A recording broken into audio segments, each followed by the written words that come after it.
as we told you a moment ago, Gary Gaetti has been signed by the Cubs. He'll wear number 15. He's been signed for the remainder of the year.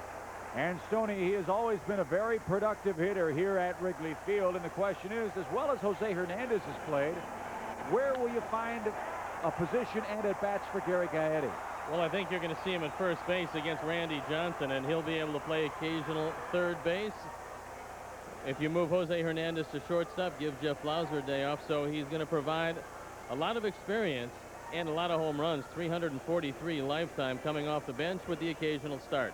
So here is the Cardinal lineup as they face the Cubs and their former mate Gary Gaetti today. Pat Kelly leads it off at second base. Then Brian Jordan, Big Mac Mark McGwire. He went 0 for 4 last night, struck out 3 times. Ray Lankford went 1 for 4. He's the cleanup man. John Mabry, Fernando Tatis had a couple of hits in the game last night. Eli Marrero behind the plate. Kent Bottenfield hits 8. And Luis Ordaz, the young shortstop, will hit 9 for Tony La Russa's Cardinals.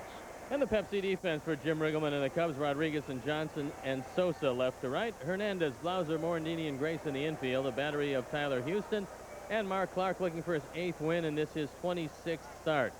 Last time out in Houston in a big ball game, Mark Clark threw the ball exceptionally well. Looking for more of the same today. The wind is blowing in at the Cub dugout. It really will push the ball down the left field line. It's not quite as brisk as last night when it really was a factor.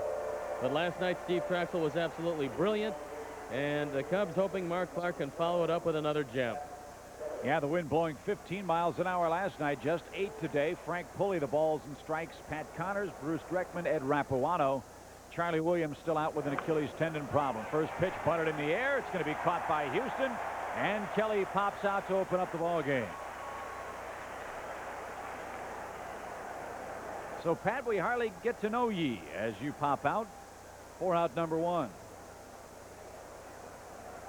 Mark Clark, what a game he pitched against Houston. Outdueling Shane Reynolds. Struck out 8 men, didn't walk anybody in 7 innings and 2/3, and he got the key base hit in that ball game. Well, that will be a factor for Kent Bottenfield to consider today, the potent bat of Mark Clark. Here's Brian Jordan, and he rips a shot deep toward left field. That's going to rattle off the ivy. Jordan on his way to second. The ball ricochets away from Henry. And on 2 pitches, the Cardinals have a double with 1 man out. That ball was really tattooed.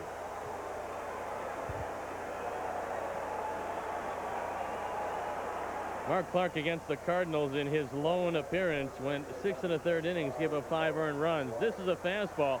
It's on the inner portion, and Brian Jordan puts a charge into it. So last night he was 1 for 4. He starts off taking it against the ivy and winds up at second base. And Big Mac will stand in. McGwire hitting .285, 47 home runs, 106 runs batted in. He sends a drive deep toward left. Back goes Henry at the track. He's got room out number 2. Oh, he just missed. Well, fortunately, the 8-mile-an-hour wind was blowing in ever so gently. Otherwise, it's 2-0 early. As Mark McGwire, the best swing in the series, just missed hitting it out of the ballpark. He goes down and tries to get it. Henry reaching for the ivy, knows he has just enough room in a step, and he makes the catch. Nothing to it. Had it all the way. One on, 2 outs. As McGwire now 0 for 5 in the series. Well, they have hit 2 rockets against Mark Clark so far in this first inning. As Lankford the hitter. This guy having a very good year for the Cardinals. Hitting .326 since the All-Star break with 11 home runs, 42 driven in. And lifetime against Mark, 3 for 7 with a home run. But Mark quickly ahead of him, 2 strikes. You got a couple of choices on Lankford, who is a strikeout man. You can throw high fastballs away. He usually swings through those. You don't want to keep it down and away, however. That's a ball he can drive out to left center. And he will swing at that forkball in the dirt when you get ahead of him. Well, let's see if that's what Mark has in mind. Here's Lankford all the way back in that left-hand batter's box. Runner at second, 2 outs. It's high. Ball 1. The Cardinals head to New York. They've got double headers Thursday and Friday. Then they go to Pittsburgh for 3. So Cub fans everywhere want to root for the Cardinals after today's play. The 1-2. It's high. 2 balls, 2 strikes. The Mets, as we told you, won their doubleheader yesterday, and the amazing thing is that's not an infrequent occurrence for them. They've won the last 3 doubleheaders. In fact, the last time the Cubs saw them, they beat them in a doubleheader, and they won one 2 days before that against Milwaukee. The 2-2. He's gone full now, 3-2 after jumping out 0-2. And another tough man for Clark to handle. John Mabry is waiting on deck. Scoreless game in the top of the first at Wrigley Field. Another gorgeous day for baseball, but hot weather is a-coming. We expect it in time for the weekend.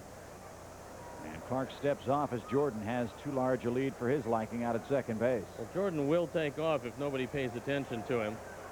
He is a very good base stealer, and he's got a huge lead out at second. He's stolen 13 bases. Clark checks him at second. The payoff pitch. Back to the mound and through the glove of Clark. Morandini can't make the play. It's into center field. And Jordan scores a gift run to put the Cardinals in front 1-0. It's ruled a base hit by Langford. He drives home his 81st run of the year. This is a play that Mickey usually makes. He gets it by Mark Clark. Morandini up the middle. And it just takes a hop over his glove. And more times than not, Mickey will turn that into an out. This time it's a base hit, and the Cardinals go on top 1-0. Yeah, Jordan had stopped at third. Knowing how well Morandini had played at second base, he didn't expect that ball to slither through, but it did. And the Cardinals have a 1-run lead, and John Mabry, the batter, and he takes strike 1 call. Looks to me like Frank Pulley is going to give the outside corner today to Mark Clark. So you probably want to take advantage of that. Langford has swiped 17 bases, been caught just 3 times. And he's got a very good lead. Leaned it towards second, but got back very easily. Well, I would think that this would be a very good running situation. Not necessarily on this pitch. It's pretty easy to call a pitch out 0-1. Hands on his knees. He's going. The pitch swung on, hit high in the air down the left field line. And out of play. Boy, oh boy, Langford had second base stolen if Mabry had taken that pitch. But he didn't. Cubs fans happy of that. Now Mabry's behind 2 strikes. Mark Clark got the ground ball he wanted from Langford, but Ray hit it into a perfect spot right up the middle. And the Cardinals have scored the first run of the game. Well, the Cardinals also scored the first run last night, and it did them very little good. Boy, that was a fun ball game last night. Everybody oohing and eyeing with every big cut that Sosa and McGuire took. How about the shooter coming in with 2 strikeouts of none other than McGuire and Langford to end it. The 0-2 swung on, hit a mile high in the air, deep down the right field line. Sammy over near the wall, runs out of room as Mabry pulled it foul. And that's the wind blowing in here. Otherwise, that is on to Sheffield, but not today. See that wind blowing across toward the Cub dugout. Actually, it'll change and occasionally blow straight in, but it certainly is in the pitcher's favor. There is Rod Beck with his 37 saves and a huge one last night. That ties the Cub record for right-handed pitchers, by the way. Bruce Sutter also saved 37 back in 1979. The all-time Cub record, of course, is 53. That by Randy Myers in 1993. Hopefully Beck can approach that talent. That would be something. 0-2. Pitch out, nothing doing.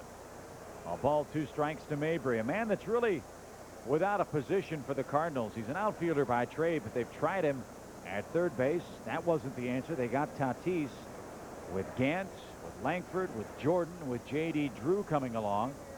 Mabry's going to be a 4th outfielder, it would appear, with St. Louis. The 1-2. Ripped through the right side and in for a safe smack into right in front of Sammy. So the Cardinals with 2 straight hits Park's gotten ahead of Langford and Mabry, but hasn't been able to finish either one of them off. And now Tatis, a man that had a couple of hits last night, will be the batter. After some adventuresome base running last night, the Cardinals have shut it down somewhat. Langford couldn't take off with the crack of the bat because he would have run right into the ball. And that hesitation stopped him at second base. So you don't want to make the third out at third, especially with Fernando Tatis, who has hit the ball very well against the Cubs. And more times than not, in RBI situations, he'll take that breaking ball to right field. Well, did you see some of the averages that the Cardinals have against the Cubs in 1998? It's unbelievable. John Mabry hitting .500 before his base hit a moment ago. He's 6 for 11 now. Tatis is 8 for 18. That's .444. Brian Jordan, .424 coming in. Marrero, .391. Ray Langford, .353. Yet the Cubs lead the series 4-3. 2 balls, no strikes.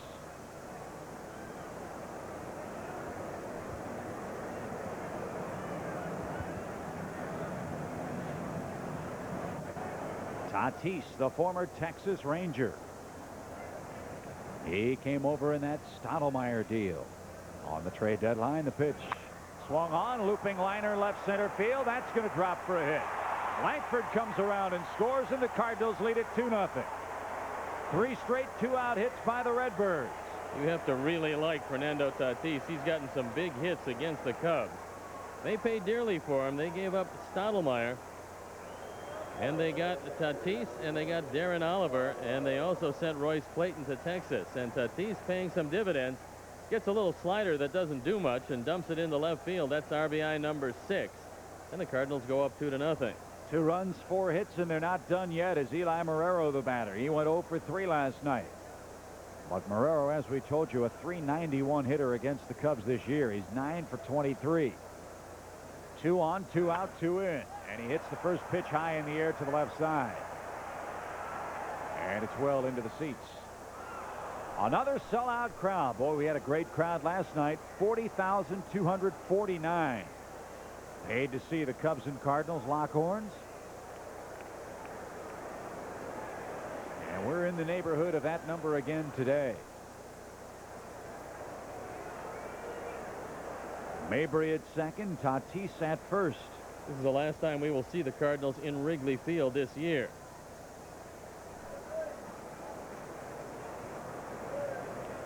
The 0-1. 0-2 inside corner strike. This is such a great rivalry that every game is met with just a little bit of increased intensity. And it doesn't matter where the Cardinals are or where the Cubs are in any given year. 0-2 to the Cardinal catcher. And again, Clark misses outside. 1 ball, 2 strikes. Redbirds led last night, as Steve mentioned, but dropped the game 4-1. And Tony La Russa hoping that Kent Bontenfield will do what he's done in the last 8 times out. That's pitched very, very effectively. Marrero stays alive.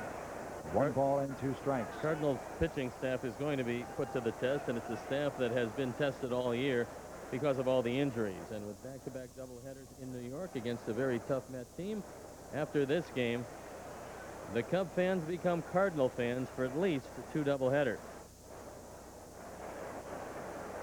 1-2 to Marrero. Swung on, hit high in the air toward left. Henry stumbles, recovers his footing, and makes the grab.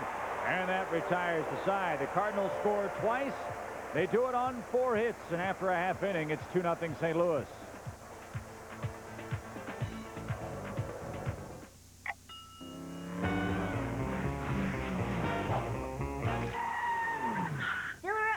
Now check for the snack time mix for your kid on the go. Check School Fuel, a sweet new recipe on specially marked boxes.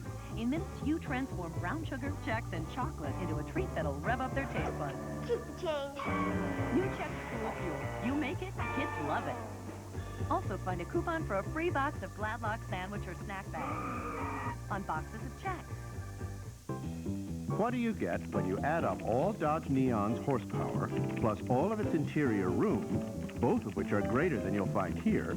Then subtract a hefty $1,500 cash back, hit total, and Neon is yours for under $10,500. Or instead of cash back, choose low 1.9 financing. Another way to save.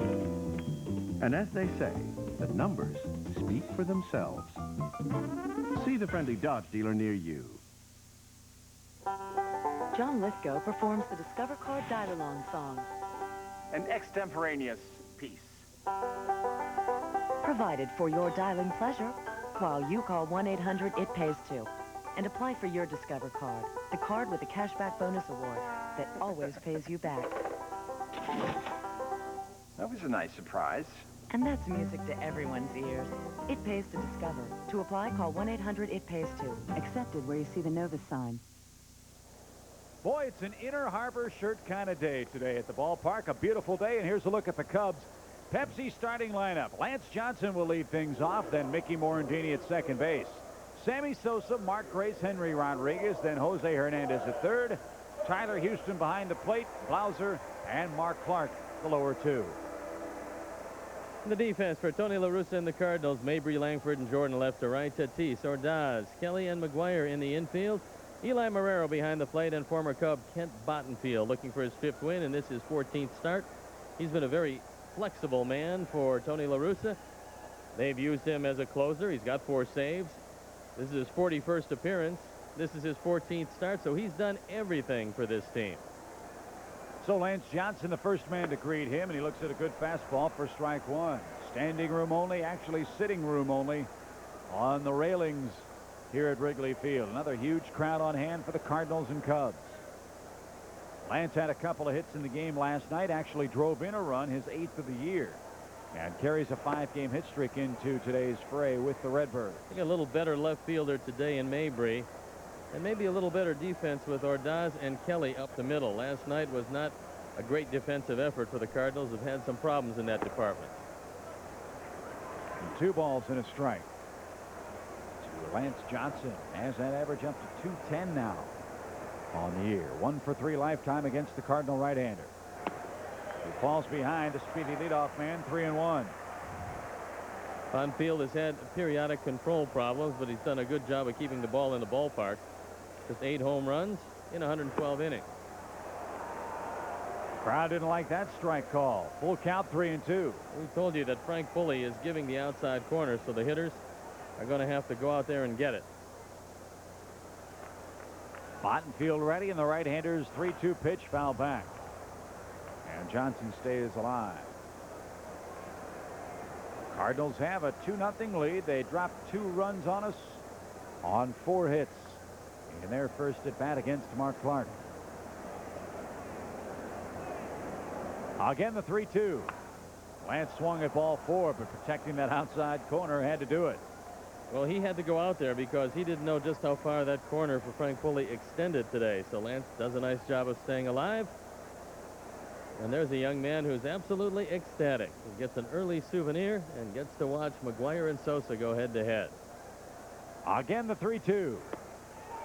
He missed outside. Leadoff walk. And Lance really looked that ball into the glove of Marrero, and Frank Pulley said, no doubt, ball outside. A good start here in the bottom half of our first inning. And here's a man who's had some very good luck against Kent Bottenfield during the course of his career. Mickey hitting .417 against him.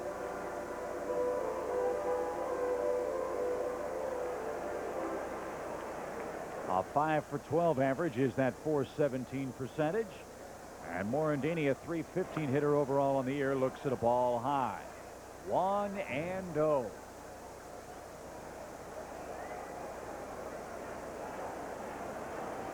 Bottenfield dazzled the Cubs on August 7th. That was in St. Louis. Here, a much cozier park. Upstairs again, 2-0. You know who is waiting on deck. And he'd love a chance to. Wrap number 48 right here.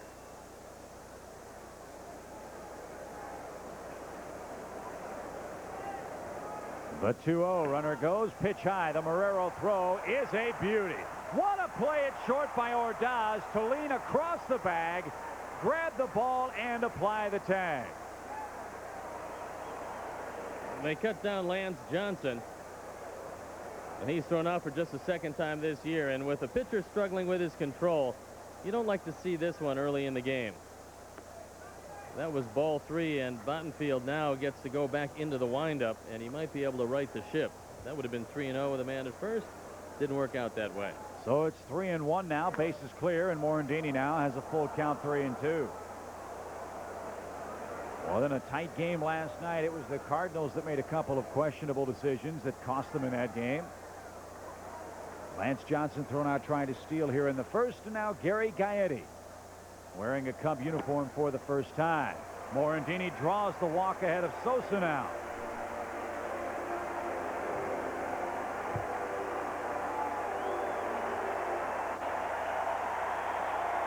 So here comes Sammy. Where have the sluggers hit the home runs? As you can see, Sammy has hit 13 to right field. Mark only 2. Sammy 15 to center field. Mark only 9. And Mark McGwire a dead pull hitter, and Sammy will spray his home runs around. And with the wind blowing in but toward left a little bit, see if Sammy can yank one down the line. He just missed hitting one last night. 1 ball, no strikes, and the king is here. Let's see if Sammy can get them all shook up again. The pitch. Here's a strike, 1-1.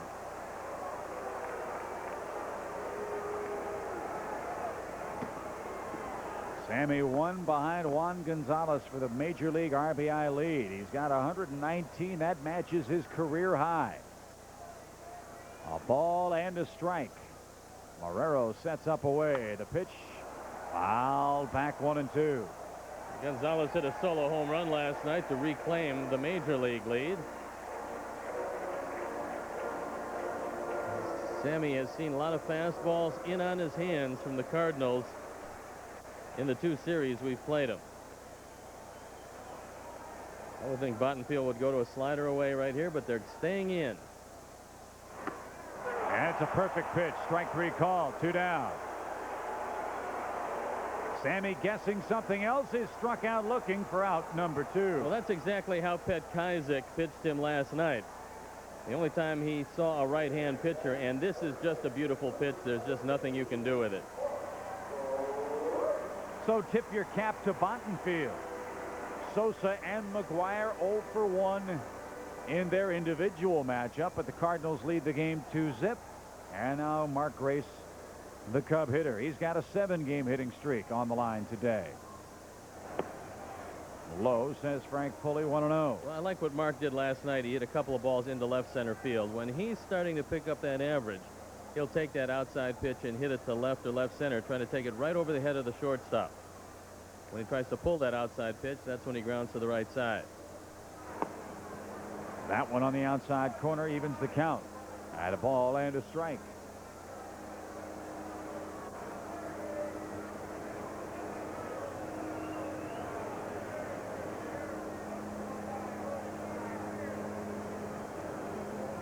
Bottenfield sets and fires homeward, and Grace fouls it back. 1-2. Get Henry in the on-deck circle, and what a year Henry Rodriguez has had. Once again, we send along best wishes to Jeff Pentland. Hopefully he will have a speedy recovery. He has a touch of pneumonia, and he's been watching the games on TV, watching his pupils try to impart his teachings to them. A ball, 2 strikes. Hit high in the air toward third. Tatis will shield his eyes with the leather. He'll put it away with one hand. It almost popped out on him, but Grace pops out as well, and that retires the Cubs in the first. After 1, 2-0 Redbirds.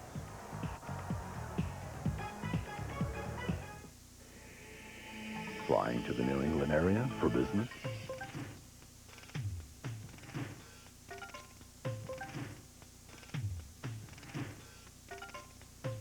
If these 12 reasons don't convince you to fly Southwest Airlines to Providence or Manchester, maybe this will. Call 1-800-I-FLY-SWA. are now free to move about the country. Here we are in this simple, majestic setting. None of the usual interruptions. Nobody around to distract us from introducing AT&T One Rate Plus. Now, the key point, the thing to remember, is that every call you make from home with One Rate Plus, every call, day and night, 10 cents a minute. Did you say 10 cents a minute, dude? How do they find me? AT&T One Rate Plus. 10 cents a minute, anytime. Call 1-800-4-1-RATE to enroll. This is the 98 Dodge Avenger. It offers huge 17-inch tires for stability, a rigid body structure for quiet, and a sophisticated system of valves and bushings for optimum tuning of ride and handling. We thought we'd start there, because if we started with Avenger's looks, we'd never get your attention back to bushings and valves. See your friendly Dodge dealer today and get $1,000 cash back on Avenger. 2-0 our score after one from the friendly confines of Wrigley Field. The Cardinals go back to work against Mark Clark. Kent Bottenfield, the pitcher, leads off. He hits in the number 8 slot for St. Louis.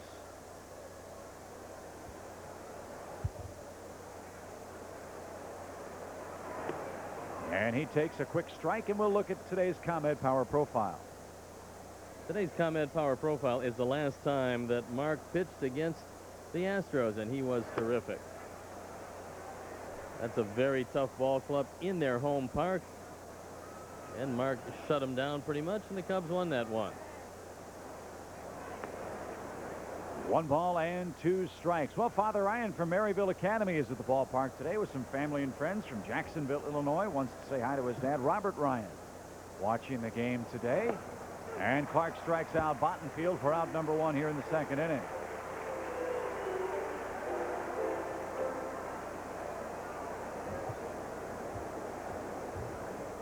What a pitching performance by Steve Traxel yesterday. And he said he had a little added incentive after what the Cardinals did to him in St. Louis, where they mugged him in the 1st inning for 9 runs on 7 hits. He lasted only a third of an inning. He said Mark Grace, after the 2nd, went up to him and said, "Way to go, you doubled your output from last start. Nice job." Here's Ordaz. Popped up back toward us, but out of reach. It's 0-1. Ordaz hitting just 156 on the year, and the reason he has had no luck at all against left-handed pitchers. He's 1 for 26 against lefties. Obviously hitting much better against righties. Pulls that ball to third. Nice Sunday hop for Jose. 2 down.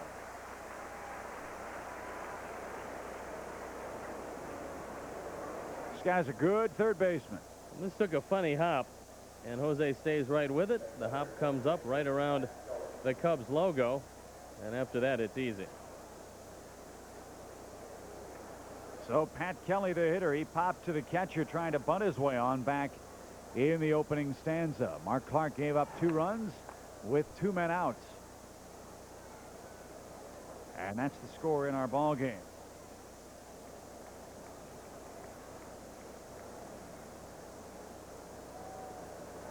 Nothing and 1. They got Kelly from Toronto for cash considerations. Morandini will throw him out. He's 0 for 2, and Clark registers a 1-2-3 2nd inning.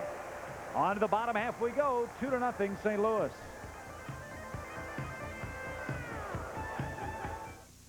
New evidence.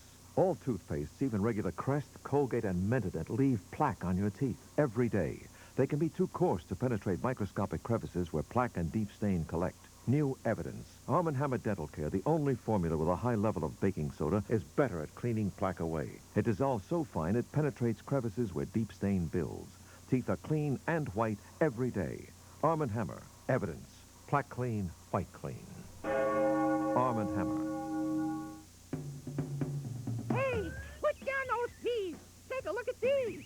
I'm Smiley, the MDA dot. Follow me to a bonanza of bargains. Connect the dots in your favorite supermarket aisle. Buy special aisles of Smiles products that save you money. And help MDA help people in your community. Saving money and helping Jerry's kids. I love that. Look for My Smile in supermarket aisles. Connect the dots each time you shop. So, I read an article that says they do. Henry Rodriguez leads off the Cubs second and looks at a ball low. 1 ball, no strikes. Henry hitting .245, 30 home runs, and 81 driven in. That ball sprayed foul out of play down the left side. Kent Bottenfield was a pretty good pitcher for the Cubs last year in 64 appearances.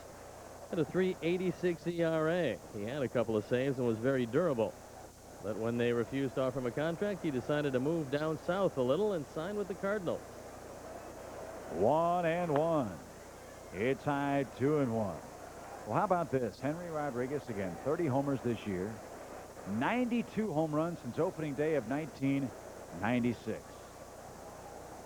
Bottenfield has been dazzling for the Cardinals all month long, but he's got 6 no decisions in his last 8 starts.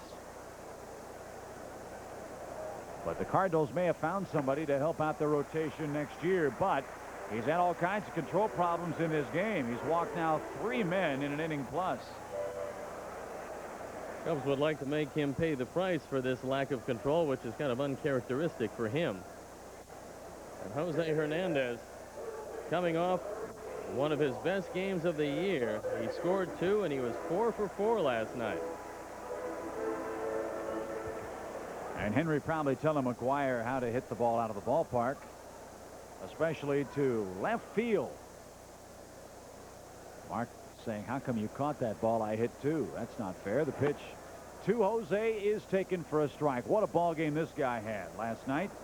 Jose went 4 out of 4 after suffering through a very, very difficult road trip for the Cubs. He's hitting .263 with 17 home runs on the year. And that's outside to even the count. And he was one of the heroes, as was Scott Service. Scott hit 3 balls that probably, if you added them all up, didn't get back to the mound. But he got 3 RBIs. And the Cubs won it 4-1. That ball swung on, belted deep toward left. Mabry at the track, hit the wall, and she is long gone.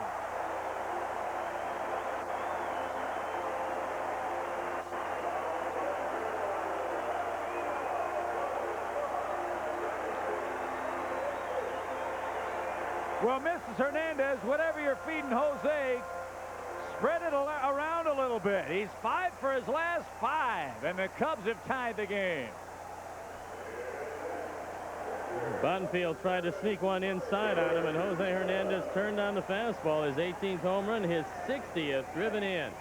And just like that, it's a tie game.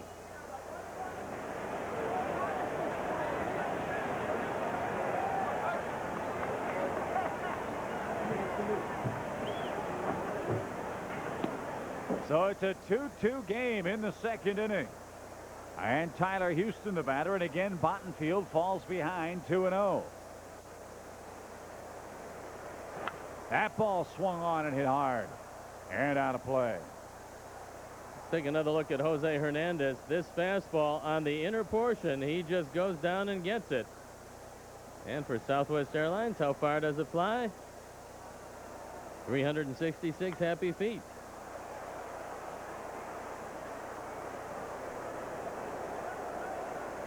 Glenn Allen Hill getting a little FaceTime on TV today, telling Jose how to hit that fastball inside.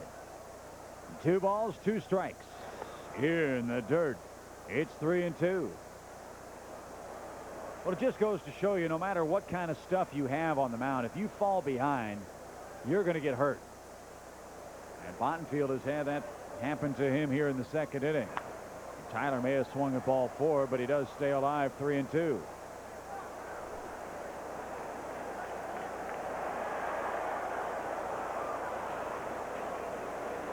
The lights are on here at the ballpark.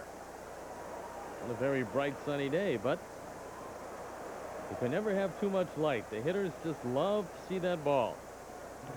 3-2. Ripped foul past first. Dan Radisson chickened out, didn't make a play. Just kidding, of course. That ball was hit like a bullet down past first.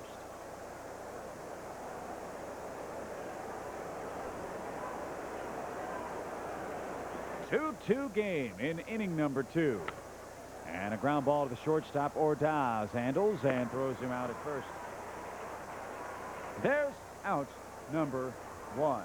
And Cubs fans, tomorrow's Ernie Banks 1958 MVP Pin Day at Wrigley Field. The first 10,000 adults 21 and older attending the Cubs-Giants game get an Ernie Banks commemorative pin. For tickets, stop by the Wrigley Field box office or call 312-831-CUBS. And there's no rumor that you'll get 2 pins when you check in, just 1. Well, he was not a bad idea. He was MVP twice. So maybe 2 pins would be in order. And there is the retired pennant. Blauser fouls that pitch away. He's behind 0-2. Jeff with 4 homers, 24 batted in, is hitting .224 on the year. 2-2 game. And Eli Marrero at this rate is going to have more spots on him than a Dalmatian from bruises. He's getting beaten up back there by Bottenfield.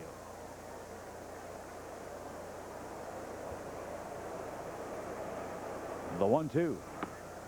Strike 3 called on the inside corner.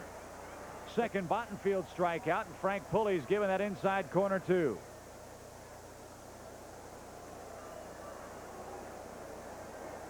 All-time Cub leaders, you see Ernie Banks on top of Billy Williams, Ron Santo third, Ryan Sandbergen, Gabby Hartnett round out the top 5. Mark Clark there. Speaking of the coach, Ron Santo, this date 1969. Ken Holtzman no-hit Atlanta 3-0. Ron Santo hit a 3-run homer off Phil Niekro in the first inning, and that's all the Cubs needed. And Clark's bid for his 3rd hit of the year is denied on a leaping grab at second by Pat Kelly. But Jose Hernandez ties the game with his 18th homer of the year, and as we head to the 3rd, it's 2-2. Frosted Cheerios, so good this box never closes. 32, please. You're going to want a lot more than that. Sorry, break time. Hope no one's in a rush.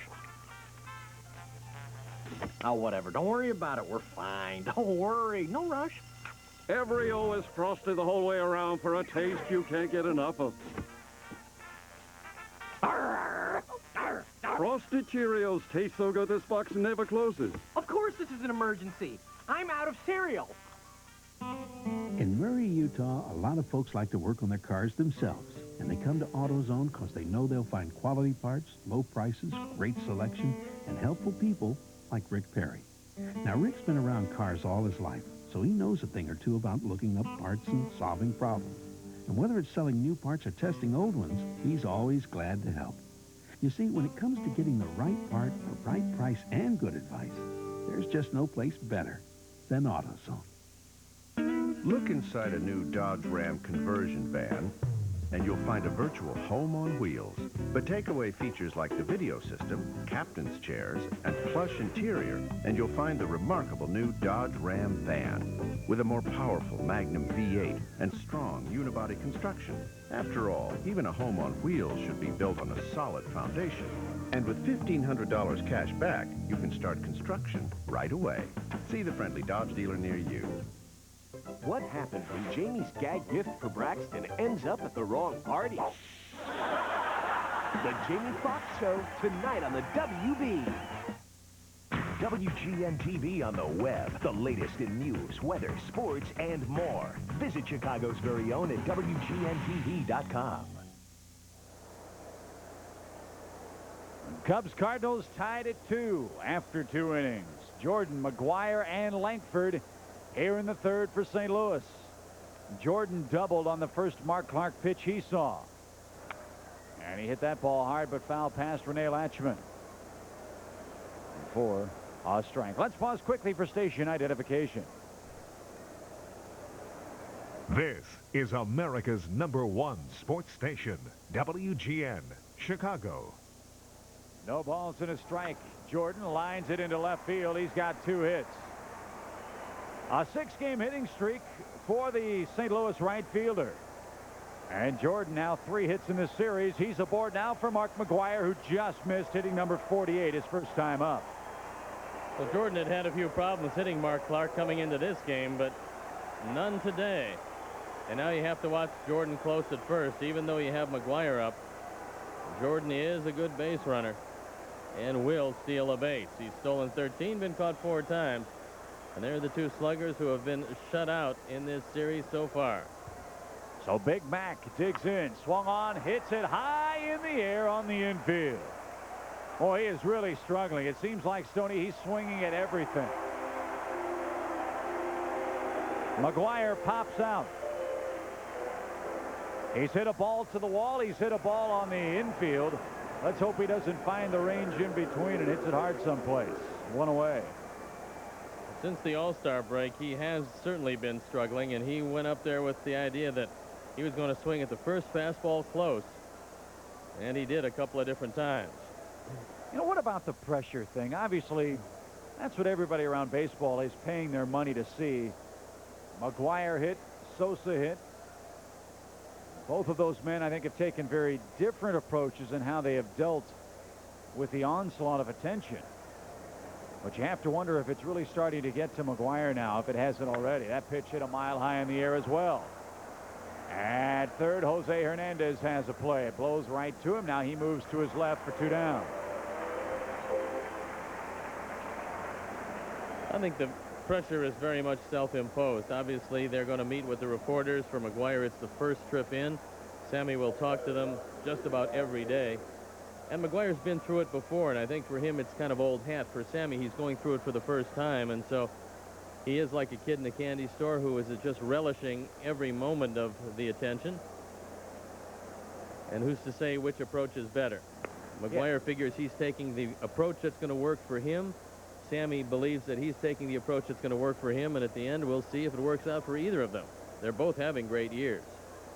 And whether they crack the record or not, the sad thing is, I would imagine for either one of those men, the perception is going to be that if they don't break the record, it's been a disappointing year for them, and nothing could be further from the truth. Only disappointing if you don't make postseason play. If the Cubs do get in it, then Sammy will be one happy man. John Mabry takes a strike. It's 0-1. But again, yesterday, Mark McGuire was downtown near the Cardinal Hotel having lunch.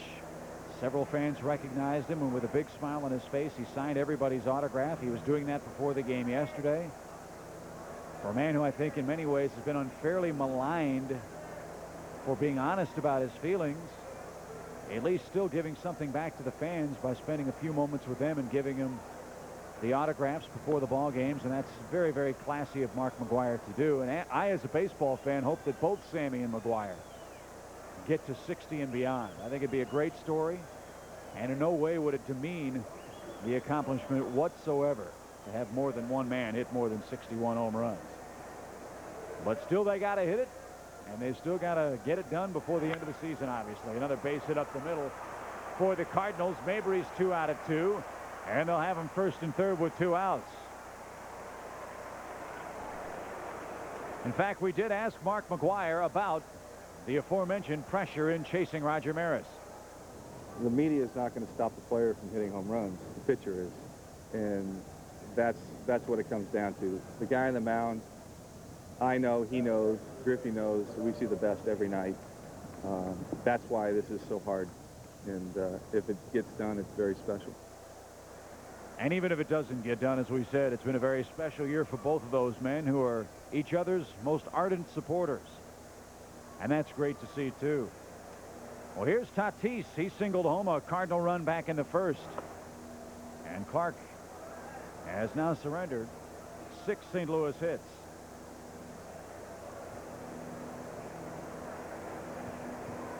Jordan singled to open the inning. McGuire and Langford popped to third. Mabry singled up the middle. And now Tatis the hitter, and he fouls it back and evens the count 1-1.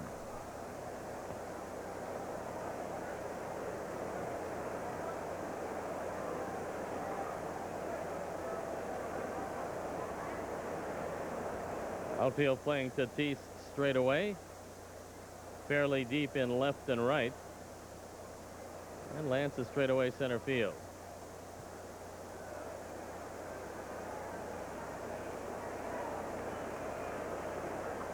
Clark taking his time with Tatis. 1-1. Breaking ball, 1-2.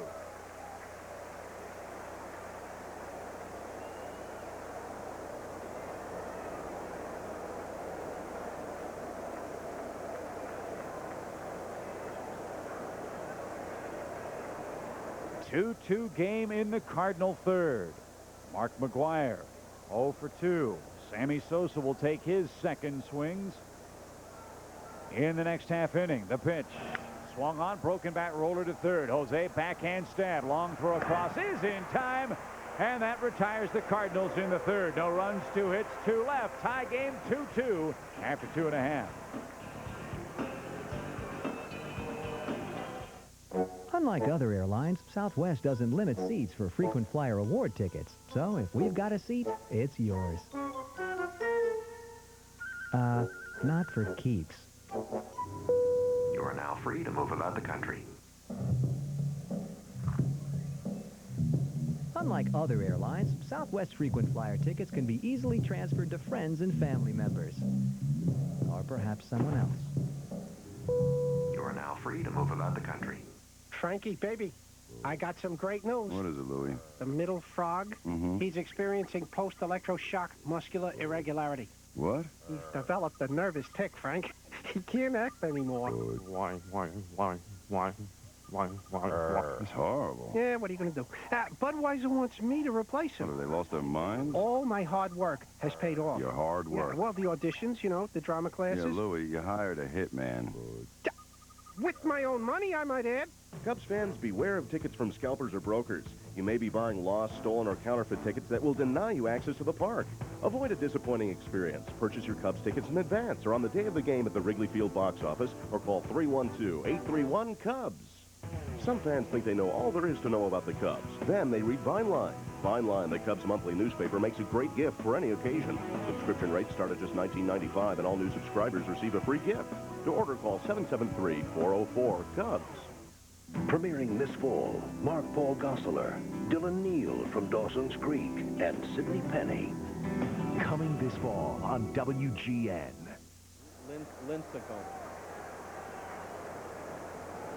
2-2 after 2.5 from the friendly confines of Wrigley Field with Steve Stone, Chip Carey from the ballpark. Jose Hernandez has hit a 2-run game-tying home run against Kent Bottenfield, and now the top 3 in the Cubs order look to take the lead here. Johnson, Morandini, and Sammy Sosa. Kent Bottenfield has not had very good control to start the game. He's walked 3 men. So let's see if we can make him pay for his transgressions here today. 1 pitch. McGwire backhands that play and steps on the bag and retires Johnson for out number 1. Mickey Morandini is the batter now. Mickey walked back in the first inning. I think the Cardinals might have found themselves something in Mr. Bottenfield in the starting rotation. This depends on what they go out and get in the wintertime. A lot of thought about perhaps Todd Stottlemyre coming back after being traded to Texas. And we shall see how they go and try to rebuild that starting rotation, something they'll have to do if they're going to be competitive next year. Of course, Morris, and Alan Bennis, and Donovan Osborne have all spent significant time on the injured list for the Cardinals this year. They lost Andy Bennis before the season even started. He was signed by the Diamondbacks after his contract was voided by baseball. He signed it too late. So big pitching problems for St. Louis all year long, but they've gamely hung in there around the 500 mark all year. And on 4 straight, Morandini coaxes the walk. Well, at least the scoreboard shows for it. Oh yeah, the count now 3-1. Now we're set to go. 3 balls and a strike. 3-2. I like my version of events a little better than these. I figure Mickey's going to see a fastball here. Now, he usually makes it a pretty tough at bat. If it's in the zone, he's going to get a piece of it.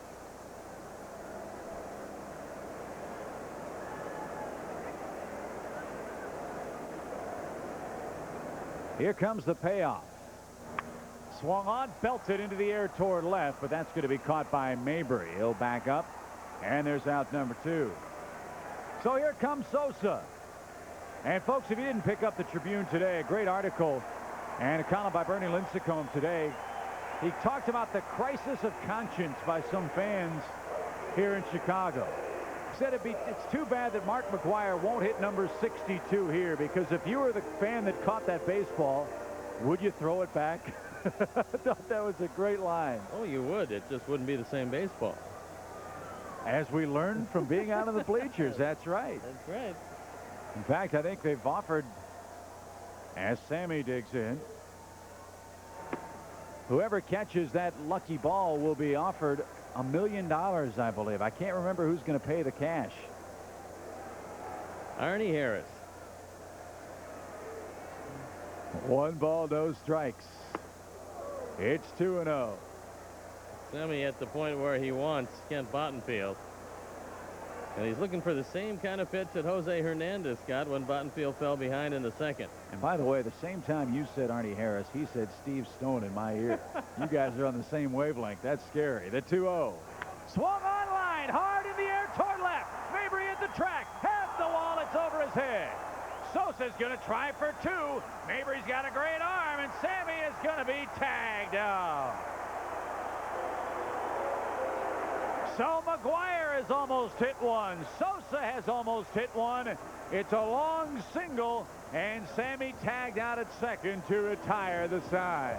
Mabry has one of the best arms in the outfield, and he shows it to Sammy here. Sammy kind of went to a premature home run trot, and it cost him the out at second.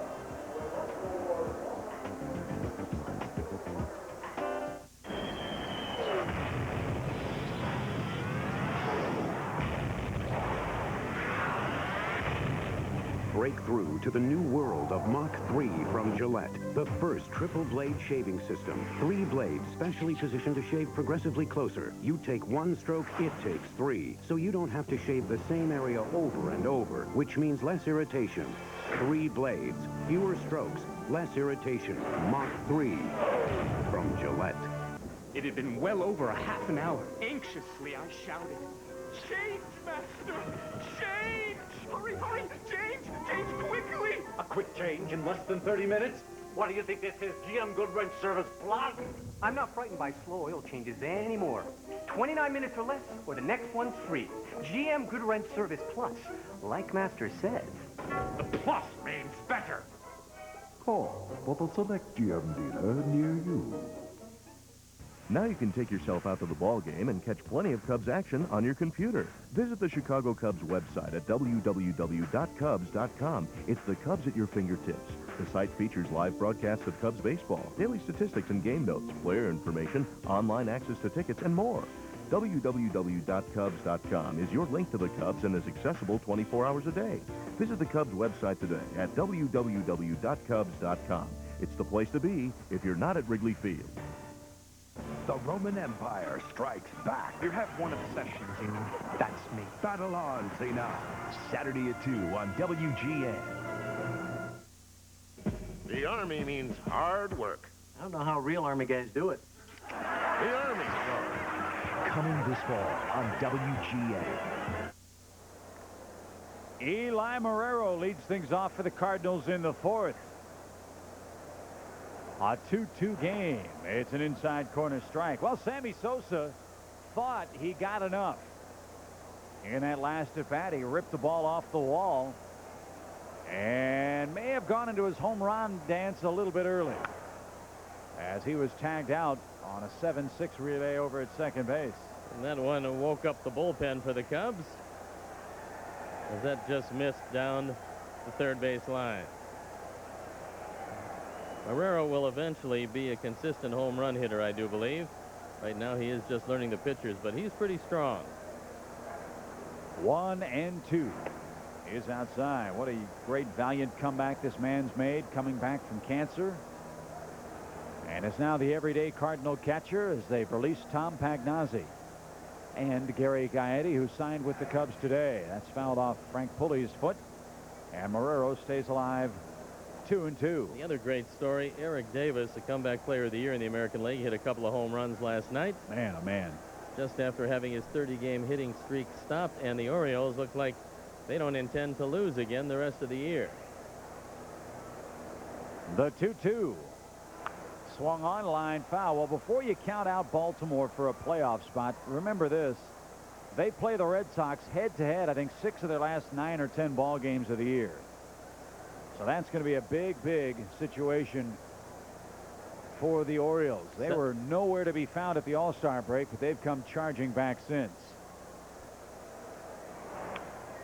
Marrero loops that ball over Blauser's head, and that's a sign of the strength you were talking about.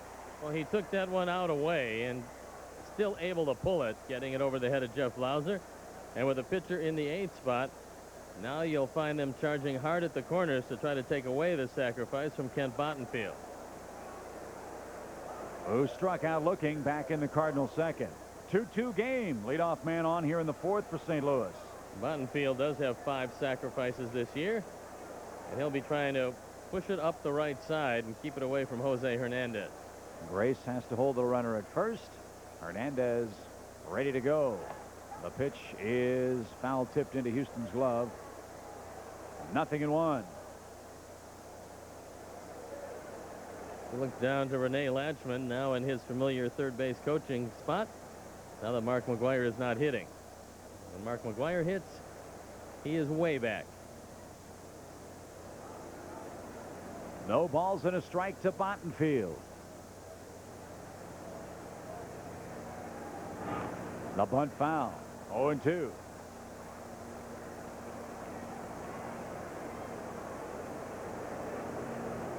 I would think that somewhere in that set of signs is the bunt, because Bottenfield doesn't hit very well. So I think they're going to give him an opportunity with 2 strikes to bunt. You like to see 1 or 2 pitches. With 2 strikes, you don't mind seeing a low slider. Normally, you'll see a high fastball out of the zone at 0-2. And Jose still believes that Bottenfield is laying it down. 0-2. He shows bunt. The pitch. Got the bat back just in time. It's 1-2.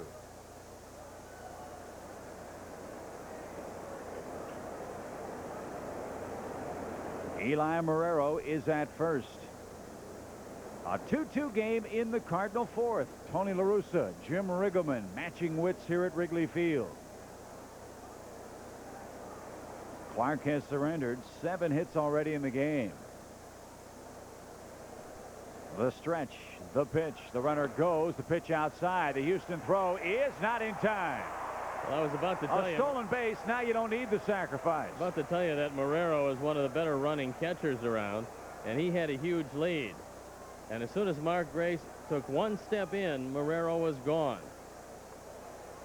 So Marrero steals his 3rd base of the year, and he is in ahead of a pretty decent throw.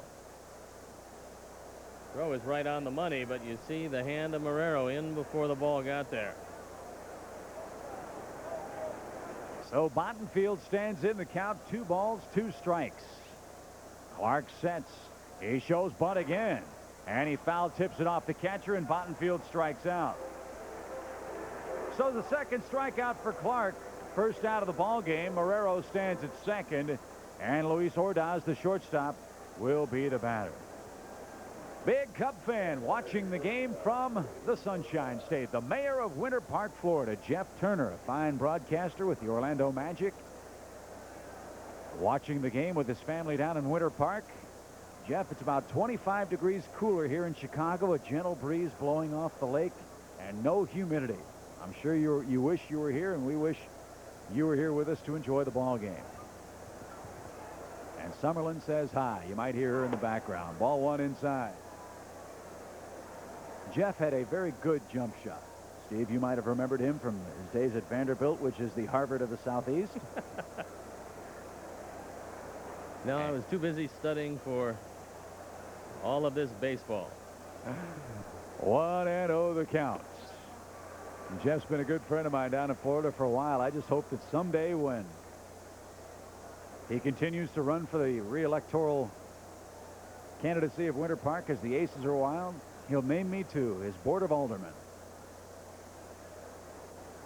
A ball and a strike. 1 on, 1 out. The pitch. Breaking ball hit toward 3rd and through the wicket into left field. Marrero's got good speed. They're going to green light him. Here's Henry's throw at the plate. Close play. It's in time. They got it.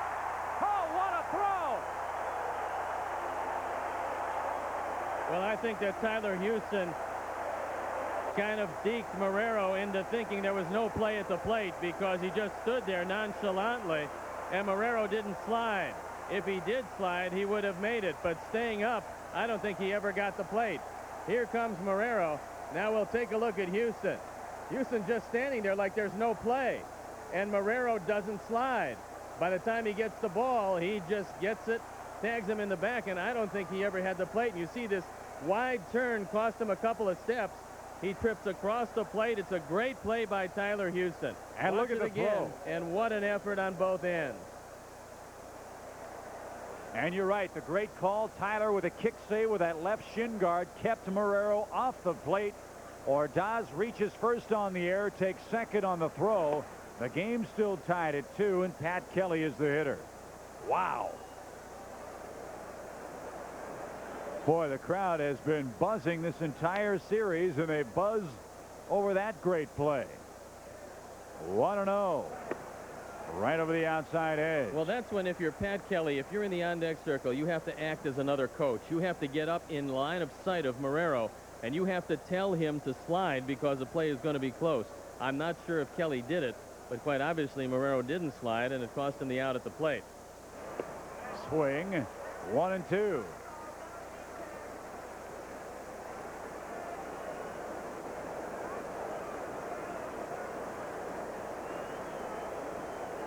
Pat Kelly, a chance to put the Cardinals in front. Clark sets the 1-2. Off the end of his bat, foul and out of play. What set that up was a huge turn at third, and I think that Tony La Russa will be talking to Eli Marrero about cutting the bases a little bit better than he did.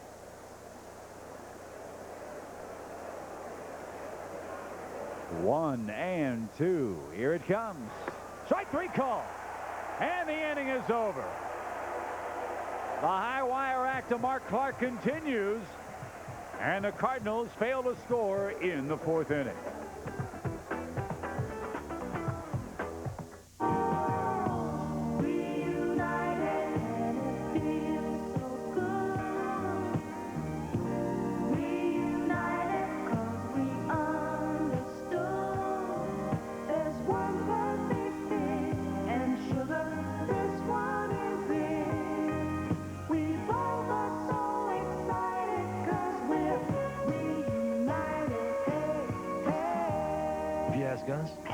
It just tastes better.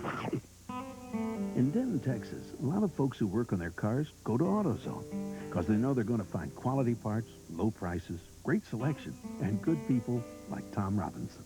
You see, Tom's the kind of guy who really likes to help folks out. And since he's been around cars most all his life, he knows his parts, too. Oh, sure, there are other parts stores in town, but when it comes to getting the right part, the right price, and good advice from folks like Tom, there's just no place better than AutoZone. So, you want to see my Discover Card statement? I am very, very prissy. I love to be pampered. I go have my hair done. I love to go have my nails done, have pedicures, manicures. My biggest weakness would have to be shoes. Cashback bonus award really floats my boat. How many credit cards make a statement like that? I am definitely a shopaholic. It pays to discover. Accepted where you see the notice sign. A participating advertiser for Chicago Cubs baseball on WGN is the new Dodge. From cars to minivans to trucks, it's about change. The new Dodge. If a Cub player hits a homer today, write down the distance and player's name and send it to WGN. You could win tickets to any Southwest Airlines destination. It's 2-2 heading to the bottom of the 4th inning. And Stoney, here's that wide turn by Marrero that you were talking about that may have cost the Cardinals a run. Well, Jose misses it, and then Rene Latchman sends Marrero. And watch this turn. He doesn't push off the bag. He actually hits it with his left foot. And that puts him off stride. And then he is just faked out by Tyler Houston, who puts the leg across, knocks him off the plate, and makes a great tag. And Henry Rodriguez made a terrific throw. So that keeps the game tied at 2. And Mark Grace, the Cub hitter, 0 for 1 on the day, looks at a fastball inside. That one could certainly turn the game around. That was a big play for the Cubs. Swung on, belted down the right field line, but he pulled it. Well foul. 1-1. Well, last night, Mark Grace had a couple of hits to left center field, and that usually means that the next day they're going to try to get inside on you. And Mark Grace is not a .312 lifetime hitter because he is dumb up there. He's got a real good idea what pitchers are going to do with every at-bat. And he lifts that ball over the shortstop's head toward the left center field gap. Langford cuts it off in center beautifully, and Grace a long single leading off the Cub fourth. And you like to see him spray the ball around like that. Well, once he got the ball inside and hit it as hard as he did, he just looked away this next pitch. He got it exactly where he was looking and guided it over the head of Ordaz. Turns into a base hit. So the Cubs in business here in the fourth. And Henry Rodriguez is the Cub batter. He walked and scored ahead of Jose's home run back in the second inning. 2-2. We're in the fourth. The only other game in progress taking place in Milwaukee, where the tough times continue for the Brewers. Cincinnati just put 6 on the board in the fourth inning. They lead Milwaukee 7-0 after 4.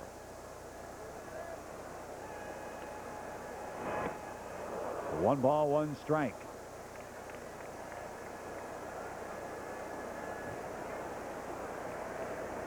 The Cubs have won 5 of their last 7 ball games. A win today would be number 70 on the 98 campaign.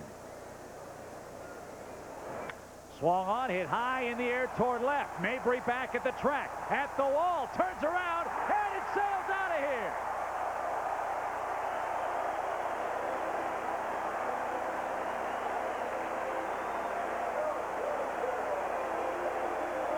When it left its bat, it looked like a fly ball hit deep. Then it kicked into high gear and sailed out of this place. Wind is blowing toward the left field corner, and Henry hit it in the right spot. His 31st, he's driven in 83. The Cubs have the lead, and they've hit 2 two-run homers, giving them 1 more than St. Louis this year.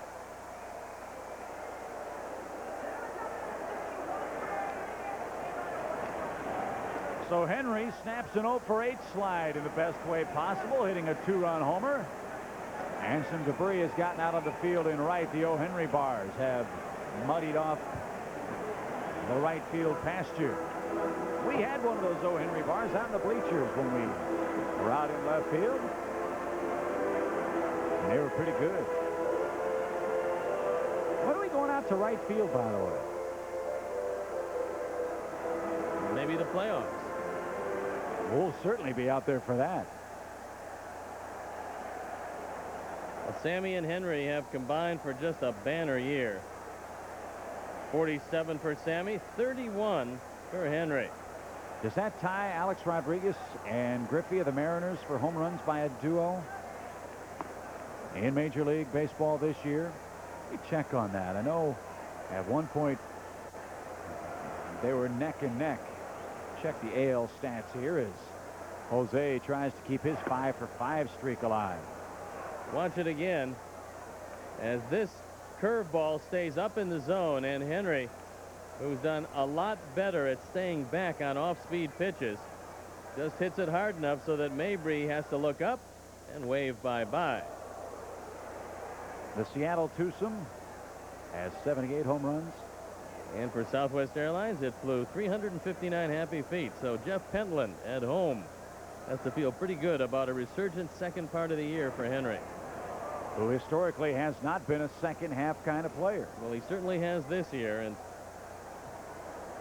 it was a way to keep him back on the off-speed pitches that really helped him turn it around this second half. 2 balls, 2 strikes to Jose Hernandez. Nobody on or out, and the count now full 3-2. One more note, Sosa and Rodriguez with 78 homers, Griffey and A-Rod with 78 home runs. That was Jose back in the second inning, tying the game at 2. The Cubs have now hit 158 home runs this year, 1 ahead of the Cardinals. Swing and a miss, good off-speed pitch, strikes out Jose Hernandez, and there's the first out here in the 4th inning. Well, unlike the curveball to Henry, this one breaks. And it breaks straight down. And from the Southwest Airlines Plainview camera, we'll take a look at strike 3. But the Cubs have the lead. And they have it by 2. 4-2 game. Tyler Houston is the Cub batter. He bounced out to the shortstop his first time up. Later on tonight, Colorado battles the Mets. Jones against Yoshi in that matchup at Shea Stadium. Then the Cardinals head to New York for doubleheaders on Thursday and Friday. Houston will be in Philadelphia tonight. Shane Reynolds against Carlton Lower. 1-1. 1-2. Dodgers in Pittsburgh tonight. Brian Bohannon against Todd Van Poppel.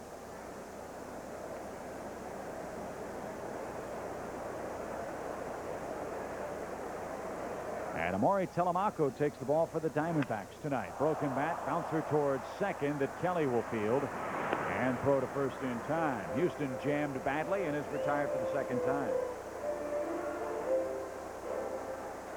The bat head almost went as far as the baseball.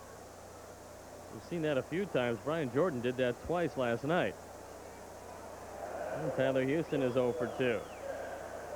But the Cubs, who have taken the speed out of their game to go almost entirely for power this year, have used the power today to go up 4-2. Jeff Blauser, the batter, struck out looking his first time up.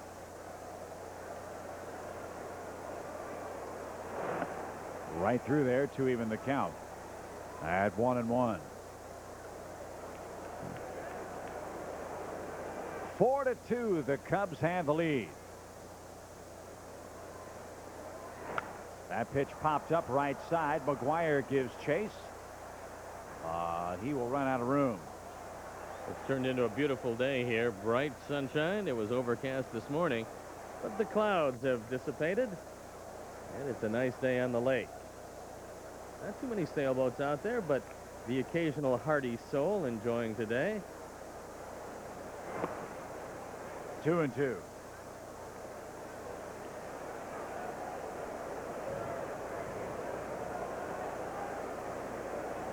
Bottenfield struggling with his control. 2 balls, 2 strikes.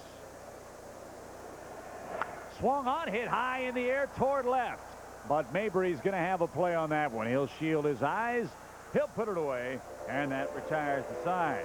Well, on a day when the General Mark Clark is pitching, it's only fitting that we salute Henry Rodriguez. He's hit his 31st homer, and the Cubs a 2-run lead. Chicago Cubs baseball on WGN is brought to you by Hoover. Nobody gets the dirt like Hoover. Nobody.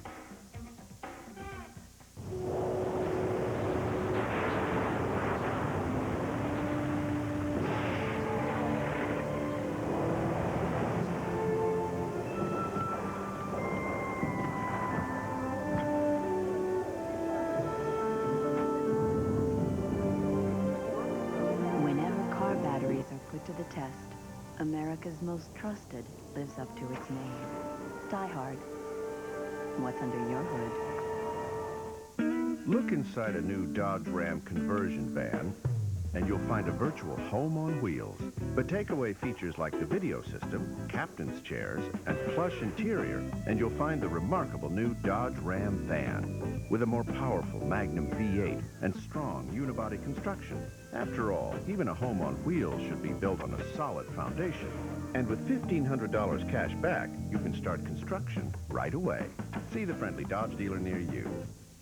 Ever since the Illinois Lottery announced Lotto's grab for the green promotion, we're out here every morning practicing. Today we're working on hand-eye coordination, concentration, and a good grip. Hey, Rose! Remember the grab! What? Pretend it's money! Lotto's grab for the green promotion. Buy a $5 Lotto ticket and you can be one of 12 people to grab up to $50,000 in Lotto's money machine. Oh, I got one! You're a winner! 4-2 after 4. Jordan, McGuire, and Langford here in the St. Louis fifth. And Gary Gaetti and Jim Riggleman talking things over. We might see Gaetti in a pinch hit role later on in this ball game as Jordan, 2 out of 2, takes 60, rank 1. Riggs is probably asking him if you have a home run in your bat that I can use later on. And he has killed the ball in this ballpark. 0-1. Now 0-2. Boy, that ball looks like it's a foot outside. Boy, that corner was absolutely amazing. Brian Jordan's going to have to stand on the plate to reach that outside corner. Throw it there again, Mark. This guy's killing you. The pitch. Not going to get it that generously. That was nice idea, though. That was almost in the on-deck circle. I'd go out there again. Make Jordan hit the ball to right. He pulls that one into the Cub dugout. And it stays 1-2. I guess the big question is, will they be able to sign Brian Jordan? They offered him an incentive-laden contract, and he said that nobody has signed a contract like that so far. So I think he wants to stay there. It just depends on what the offer is, and they could ill afford to lose him. He hits that ball to right. Well, didn't he also say, hey, they didn't make Langford sign a contract with incentives? That's exactly right, and he's using the Ray Langford contract as kind of a prototype of his, not necessarily the same numbers, but he's an awfully good player if he goes on the market. 1 ball, 2 strikes. Low, 2-2. A lot of people think that he might be a better center fielder than either corner. And a center fielder that can put up the kind of offensive numbers he can is certainly pretty valuable. Clark finally solves him, took something off, and Jordan swings and misses. Clark has struck out 4 men now. And the base is empty for Mark McGwire. After a steady diet of fastballs, he goes to the split finger, and this one dives out of sight. The Southwest Airlines Plainview camera take a look at the best pitch in the sequence, and he retires Jordan. And now Big Mac, who has been swinging early in the count and under everything, will have another chance.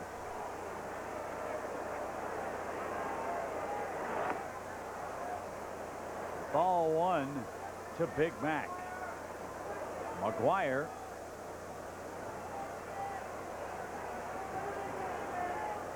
and Sosa square off again. McGwire 0 for 2. His first at bat sent Henry to the wall, but didn't get quite enough for home run number 48.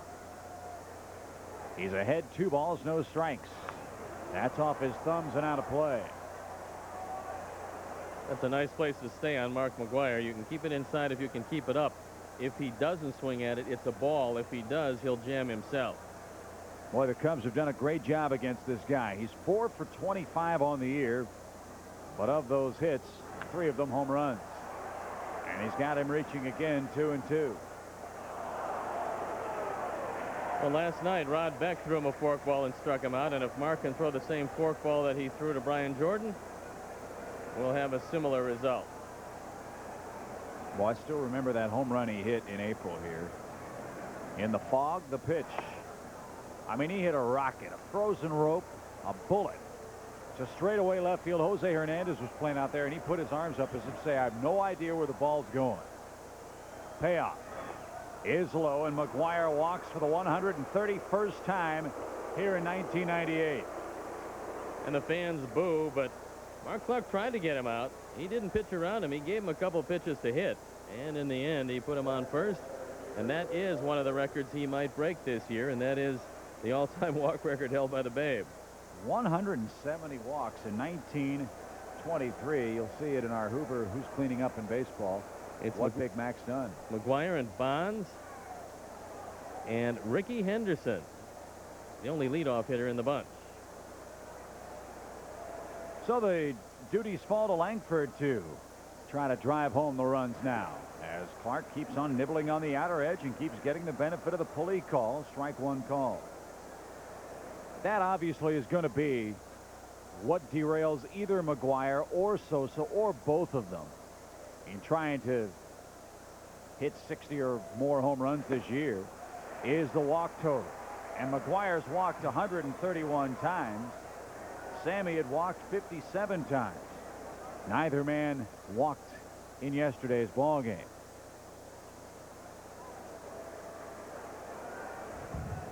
No balls, 2 strikes to Langford. 1-2. Langford has the strength to hit it out in any field. And his hitting instructor, Dave Parker, said that He's at his best when he hits it to left center. So we'll take a look in. There's the fastball inside. Keep it up. That misses 2-2. Did you see what Tyler did there? He shifted outside, then crept back in just in case Langford was taking a peek back. Those crafty catchers. We'll take a look at Tyler Houston again as he looks over in the dugout. That looks like a fastball away. That's what he wants. That's what he gets, but too far outside. 3-2 now for Langford. And one thing you can pretty much be assured of, and that is that McGuire will not be going. So you might get to strike him out. You won't get to throw him out. He is going. 3-2. Swung on, line to the gap into right center field. McGuire around second. He's on his way to third. Sosa up cleanly, fires towards second. The ball skips away, but not far enough for further advance. It's a double for Langford, second and third, one out for Mabry, who has a perfect day hitting going so far today. Well, a surprise party because McGuire, who never runs, didn't have a stolen base attempt all year, is running, and he makes it to third. And we'll watch the jump. Langford with good speed, beating the play at second base. Mark Grace does a nice job. He has no responsibilities on this play except to get in the middle of the diamond because Mark Clark should be backing up third, and Mark Grace was able to cut off the errant throw. So here's Mabry, a chance to tie the game.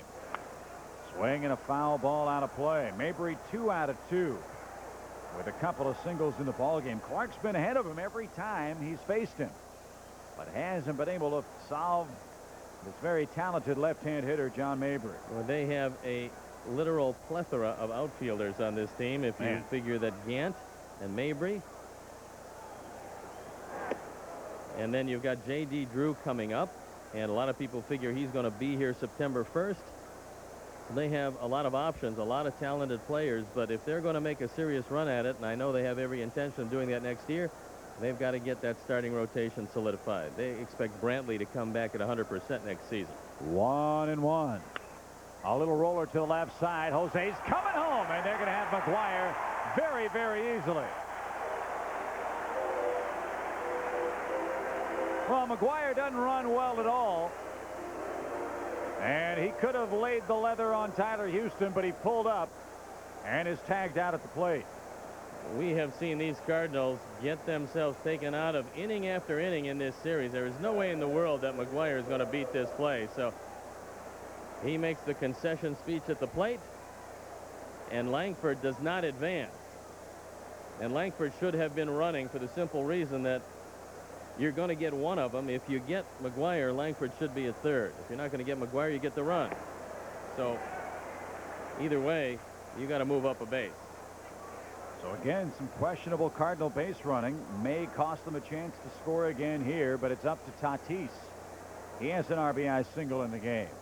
Mark Clark again with base runners in every inning but one today, leads the game 4-2. And tries to win for the 8th time in 19 decisions. He gave up 4 runs in 7 2/3 against Houston. He's given up a couple of runs in the first inning today, but since has wiggled off the hook. On the outer edge. Man, oh man. Keep throwing it there, and you'll throw a no-hitter the rest of the way. 1-2. Well, if I'm Lance, I move back a couple of steps because you can live with a single. Take a look at this one. Wow. Man, my partner's loosening up the right arm right now to get back at him.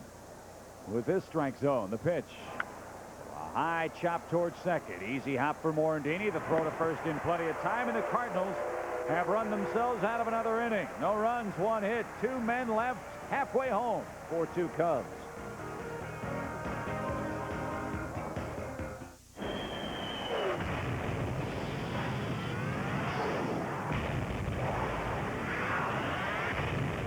Break through to the new world of Mach 3 from Gillette. The first triple blade shaving system. 3 blades specially positioned to shave progressively closer. You take 1 stroke, it takes 3. So you don't have to shave the same area over and over, which means less irritation. 3 blades, fewer strokes, less irritation. Mach 3 from Gillette. Dude, get down. It's my chair.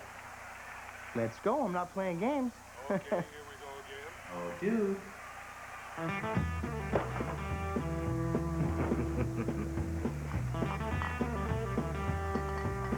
got him right where he wants it.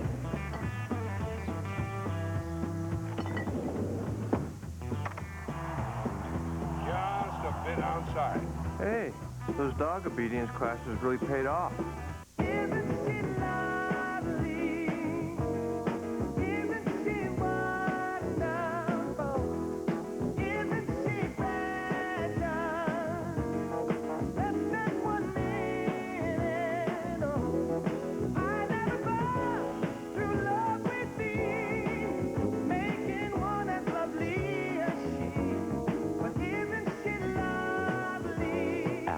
Insuring over 40 million people worldwide.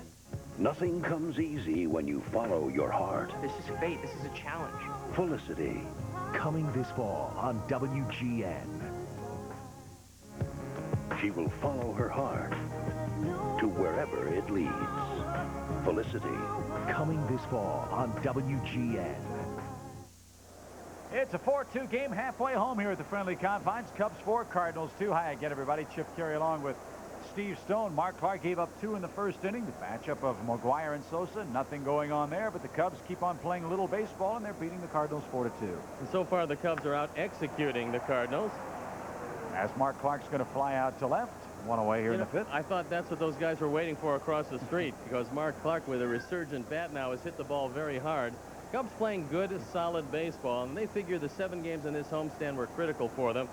They're trying to take the first 2 from the Cardinals, and San Francisco comes to town. Yes, indeed. These are very important ball games. Again, the Mets and the Cubs tied in the wild card race. But, hey, the way Mark Clark's pitching today, yes, he's been in trouble a lot, but he's done the job keeping the Cardinals away from the Pentagon at the plate. So Lance Johnson bats with 1 man down. Cardinals have had a couple of men thrown out at home, and that always helps. And this has not been their best base running series. Well, remember when they were here last time? All those indeed. overslides of second base? Yes, sir. They have had their problems on the base paths here. 2 balls and a strike to Lance Johnson, who's walked, was thrown out trying to steal, and bounced out to first, unassisted in the 3rd inning. Tony Colosimo from WGN Sports Sales joining us in the booth. Always a pleasure to see him. The count 2-2. And there's Tony. By the lovely and talented Kathy Kerr. That ball ripped into the right field corner. Troubled if it stays fair, and it just bounces foul. And there's not much room down there, so Lance missed by a couple of feet of a double.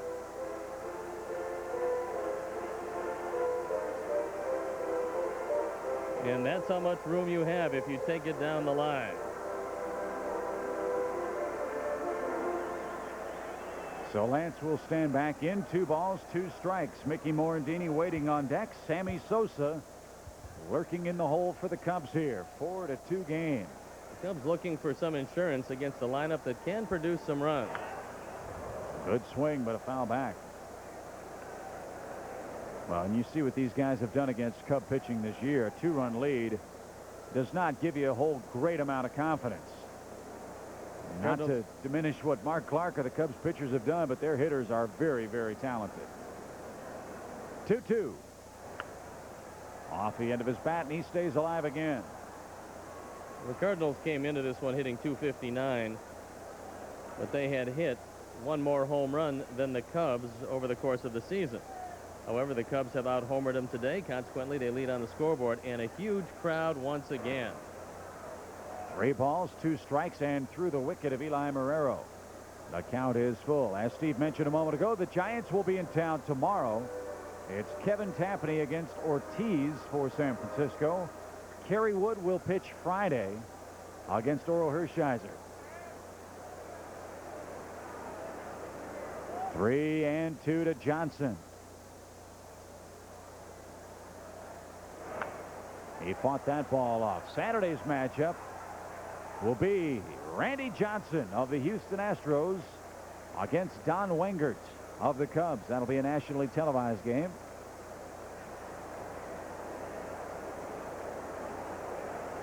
And then we'll have Sunday's and Monday's game here on GN. Then it's on the road to Cincinnati and to Colorado.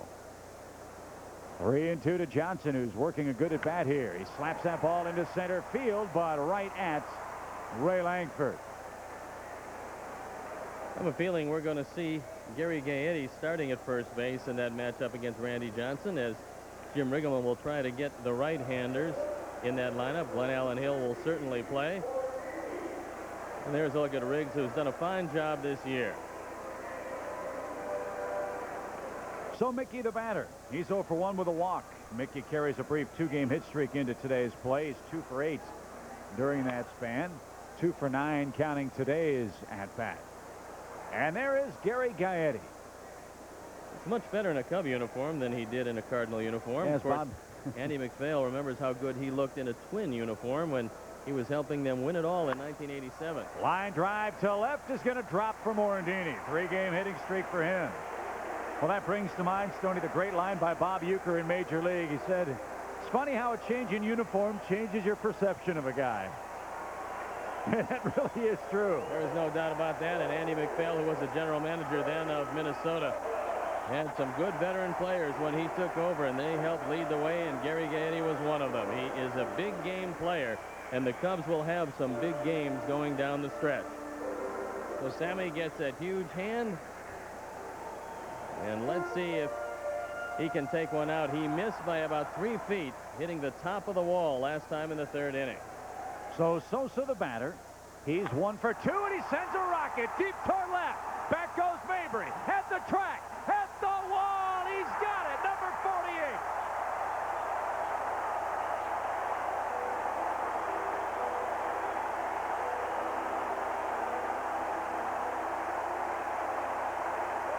That also gives him the major league lead in runs batted in, the major league lead in home runs. And Sammy, who just missed in the 3rd, puts the Cubs on top by 4 with his 48th.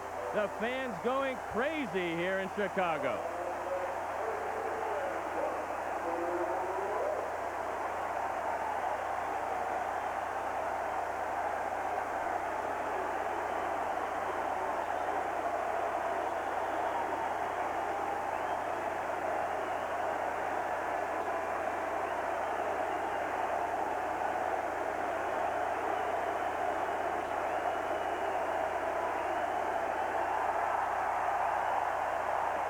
The cheer for the curtain call. 48 home runs for Sosa. He leads baseball in homers. He leads baseball in RBIs now. And more importantly, the Cubs lead in the game 6-2. Every run courtesy of the home run today. 3 2-run bombs.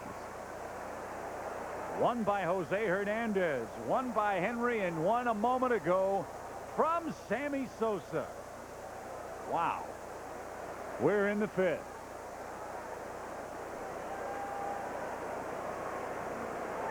Well, and Grace fouls it back. Yesterday, 200 media passes. It seemed like at least 100 cameras down on the field. And 80,000 fans combined between the 2 days to come out to see just one thing. And that was Sammy hit the ball out of the ballpark. And he obliged them today by doing it. Grace sends a drive toward right. But the wind will knock it down. Jordan will put it in his back pocket. And the Cubs are retired in the 5th. The 2-run homer by Sosa gives him the major league lead with 48 on the year.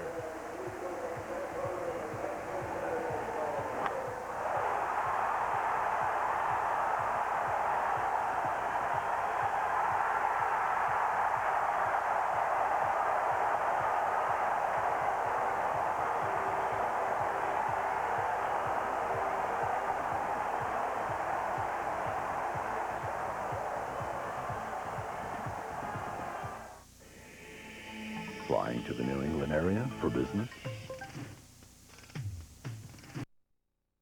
For the private and non-commercial use of our audience. Any publication, reproduction, retransmission, or use of the pictures, descriptions, and accounts of this game without the express written consent of the Chicago National League Ball Club is strictly prohibited. He's going to have at least another chance to hit number 49 today. He just hit number 48 and takes over the major league lead. That was a towering shot and it was debatable if it would get out, but it did with some room to spare. And Marrero goes down, and I would expect we would see a pinch hitter for Bottenfield, who's been rocked for 6. Including 3 two-run homers by the Cubs. Well, Jay Blunk from the Cubs marketing department wants you to know about Country Music Night, September 1st, when the Reds are in town. He says we're fortunate to secure country music superstar Martina McBride for a live performance, as well as other activities for the evening. 1998 Country Music Award nominee Martina McBride will perform songs off her platinum album Evolution before the game. Fans are encouraged to arrive before 6 o'clock. Whisper and Bill Anderson, select members of the Grand Ole Opry, will sing the national anthem. And you'll have to listen closely for Whisper and Bill. We would appreciate it if everyone's very quiet during that rendition. And we'll have autographed tour jackets from Alan Jackson, Brooks and Dunn, along with an autographed guitar from Diamond Rio, and CDs from country music great Leanne Rimes and more, all awarded between innings here at the ballpark for Country Music Night, September 1st against the Cincinnati Reds. Ron Gant will come on to pinch hit. I'm looking forward to Country Music Night. You're kind of a rhinestone cow pie yourself, aren't you? Yeah, thanks, pal. With those boots, you could safely step on me. Not a problem. 1 ball and a strike to Ron Gant. Gant drew the ire of the Cardinals, I guess, about a week or so ago. He had all kinds of problems with his right knee last year. Finally had it surgically taken care of. Now has been complaining about his left knee bothering him the way the right knee did. Tony La Russa said, well, that's kind of news to me. And Gant lines the ball down the left field line. That's trouble if it's fair, but it's not. And out of play. So Gant, who was a big stolen base threat when he played with the Atlanta Braves, stole 125 bases with the Braves in a 4-year period. When you have one knee worked on, Chip, it's not unusual to have some problems with the other knee, unless when you come back to rehab, you rehab both of them. Because quite obviously you're going to favor the good knee if you have one bad one. And Gant has had a lot of leg problems over the course of his career. But to tell you how badly his game has been changed, he's stolen only 32 bases in 3 years with the Cardinals. And this is a man that was a 30-30 threat with the Atlanta Braves as a younger player. 6-2 is our score at the ballpark. Let's pause for station identification. This is America's #1 sports station, WGN, Chicago. With Steve Rhinestone, I guess I should say, Chip Carey at Wrigley Field. Gant lines that ball to left field for a pinch hit single. Whether his knee's hurt or not, this guy is cut like Adonis. He's got a muscled, chiseled physique, and he is very, very strong. So he's aboard with 1 man out, and Ordaz, the shortstop, will be the batter. Clark has scattered 9 Cardinal hits. We're in the St. Louis 6th. Clark has had a lot of trouble in just about every inning, but he's been able to dance his way out of it. A high pop. Who wants this one? It'll be Mark Grace at first. 2 down. And for the first time today, the bullpen up and going. Looks like Terry Adams.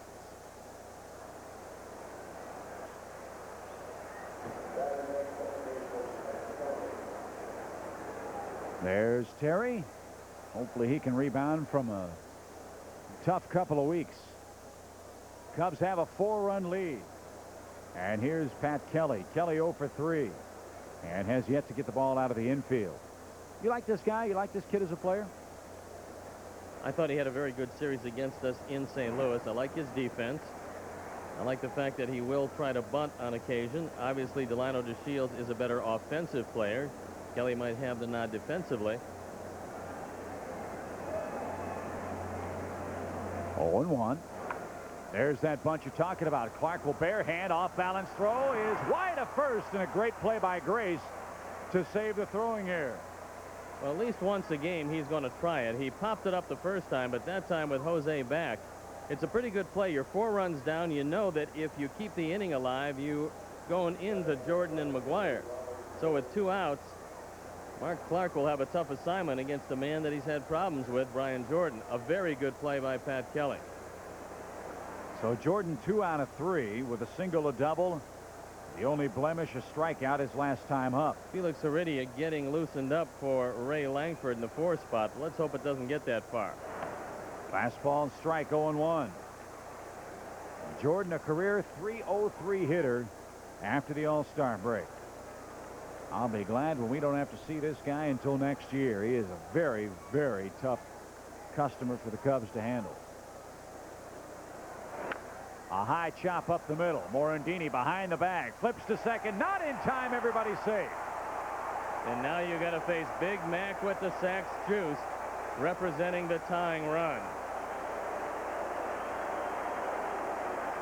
Good hustle by Kelly, and the only play really for Morandini was to try to get the force.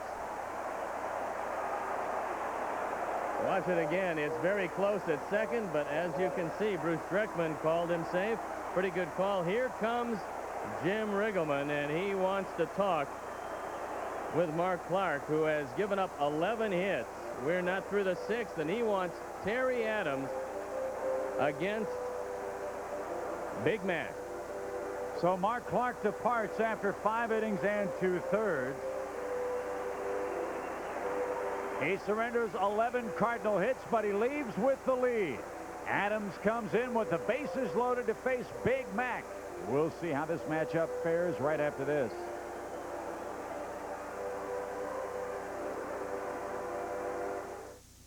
On the weigh-ins, Sean gets a feel for the good life.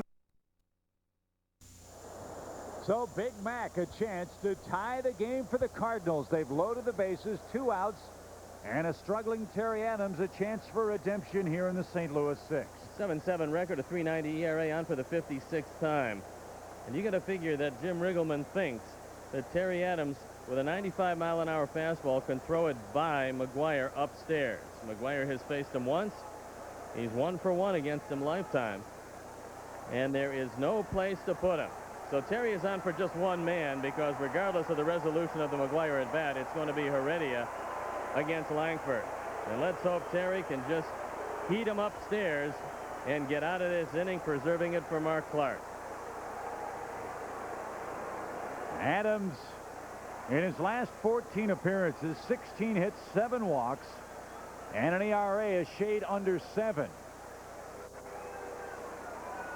So McGuire bats with the bases loaded for the Cardinals, and the first pitch is outside and high, 1-0.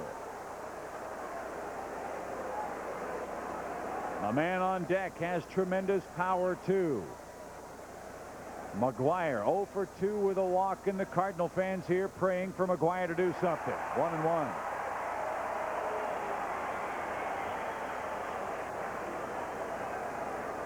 "11 grand slams for Mark McGuire. 1 ball, 1 strike. Swung and fouled back. Good fastball. 1-2. Well, I think he told Terry Adams when he gave him the ball, just go out there, let it go, throw the fastball as hard as you can, try to keep it up, and you can throw it by McGuire upstairs.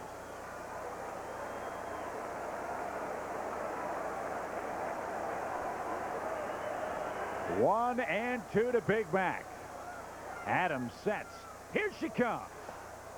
Off Houston's glove. That's going to score a Cardinal run. That's a pass ball.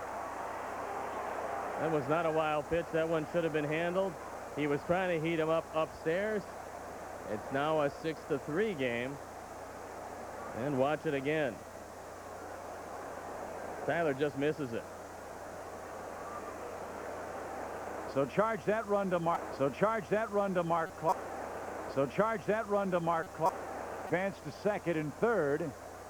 The Cub lead cut to 6-3. And McGuire facing a 2-2. Adams ready. The pitch is high. 3-2. It's almost like he's trying to throw the last 2 pitches right through the catcher instead of right to him.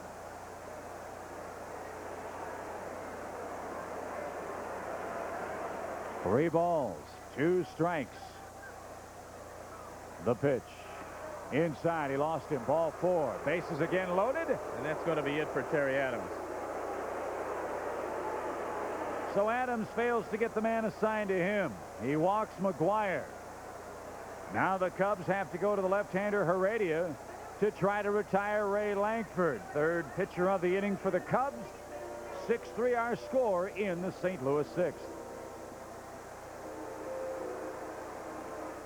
The height of...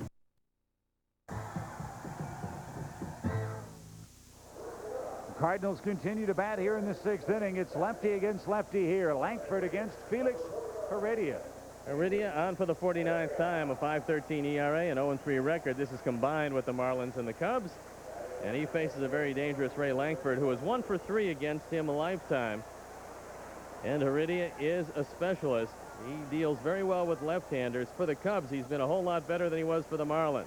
This is his 10th appearance, an ERA of 2.84, and no margin for error here with the bases loaded and 2 outs.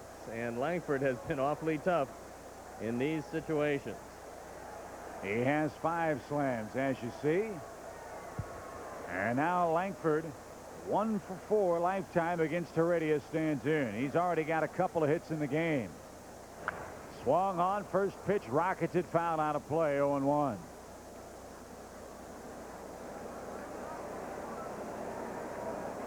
Heredia, 9 appearances on the year with the Cubs, a 284 earned run average.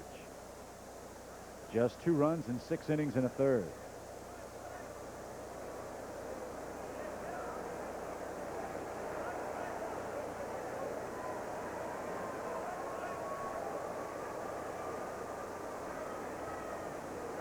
Swung on, ground ball to second. Mickey's got it.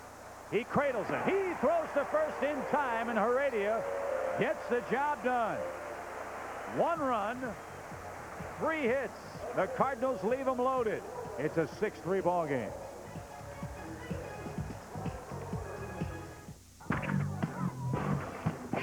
The 24-ounce bottle from Pepsi. It's perfect for a lot of little thirsts. Or one great big thirst.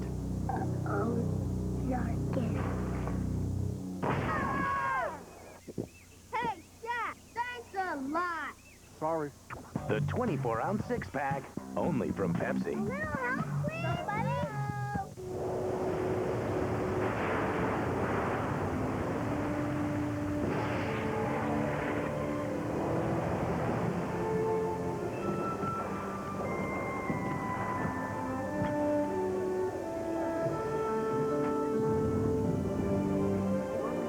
Whenever car batteries are put to the test, America's most trusted lives up to its name. Die Hard. What's under your hood? A participating advertiser for Chicago Cubs baseball on WGN is the Discover Card. Discover Card, the card that pays you back with a cashback bonus award. Welcome back to that same old place that you laughed about. Who'd have thought they'd lead ya? Who'd have thought they'd lead ya? Here where we need ya. Here where we need ya. Yeah, we tease him a lot, 'cause we got him on the spot. Welcome back. Welcome back, welcome back, welcome back. If you ask us, it just tastes better. WGN TV on the web. The latest in news, weather, sports, and more. Visit Chicago's very own at WGNTV.com. The Cardinals settle for a 1 run in the 6th. It's a 6-3 ball game. And a new Cardinal pitcher, John Frascatore, I believe, takes the mound for St. Louis in relief of Kent Bottenfield. Frascatore at 2-3, ERA 4.15, on for the 57th time. And control at times has been a problem, and the first man he's going to look at is the author of one of those 2-run homers, Henry Rodriguez.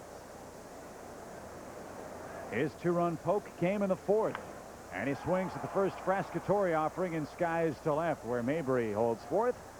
1 pitch, 1 man out. Bullpen up and going again. Felix Heredia did his job, retiring a very tough Ray Lankford with the bases loaded, and now Matt Karshner throwing in the pen. And as he does, we'll remind you that our senior producer director of Cubs baseball is Arnie Harris. Today's game produced by John Walgren. Our associate producer is Mark Brady.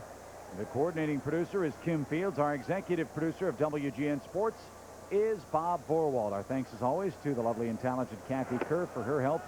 She's our booth AD today and every day at Wrigley Field. Jose Hernandez, another two-run homer for the Cubs today, his 18th of the year. He's had 5 hits and 6 tries in this brief series. Went 4 for 4 last night.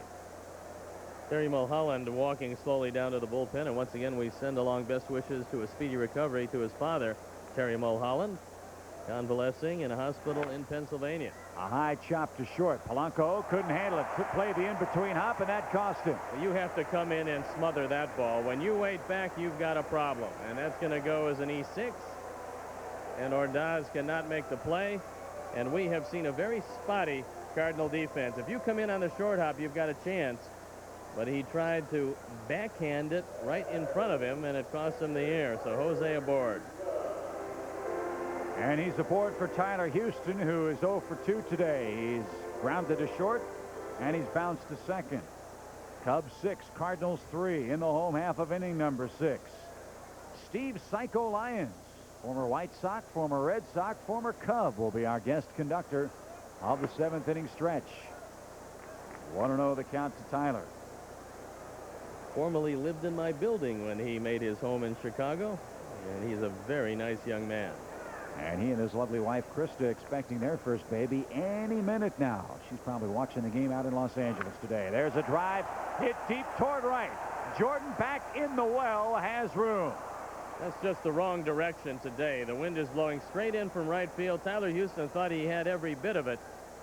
And he might have had he hit it right at the 368 mark. But there was a lot of room in that well area. The wind knocked it down, and Tyler comes up empty. He hit that ball right on the nose.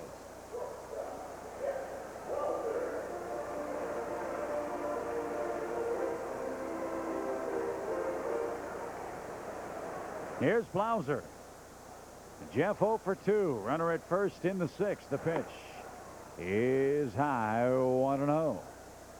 Wow, it's like a Fox TV extravaganza here today.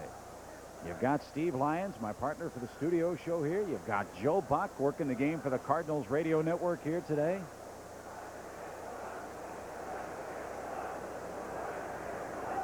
There's Joe with his Happy Meal. He's a young guy, but I didn't think he was that young. 1 ball, no strikes. Check swing. He went around 1-1. Pretty good slider right there from Frascatore, who's got good stuff. He had a terrific year last year for the Cardinals. 59 appearances, a 2.48 ERA. But this year already, he has got 57 appearances, so you can tell he's been a lot busier as the starting rotation, in somewhat disarray, has forced a lot of strain on that bullpen. Well, how about Frascatore now? 10 innings against the Cubs, no runs, and only 5 hits allowed. He has been very, very tough for us to handle. Frank Pulley would like to get a couple more baseballs, I think. But he'll wait at least one more pitch. 1-1. A blooper towards second that's going to be caught by Kelly, and that retires the side. No runs or hits. 1 error, 1 man left. On to the 7th we go. The Cub lead still 6-3.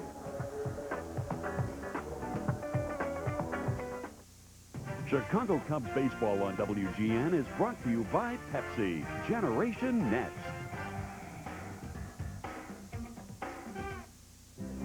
How you doing, Sarge?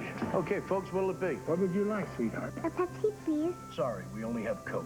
Now you've done it. You're sorry? Not half as sorry as you're gonna be. I ordered a Pepsi, pal. She's got a mind of her own. What's with this guy? Look, I just thought... You thought? What you really thought was that I don't know the difference between Pepsi and a Coke, right? Here's your Pepsi. Thank you. Mmm. Kids say the darndest things. What are you looking at? I like this place.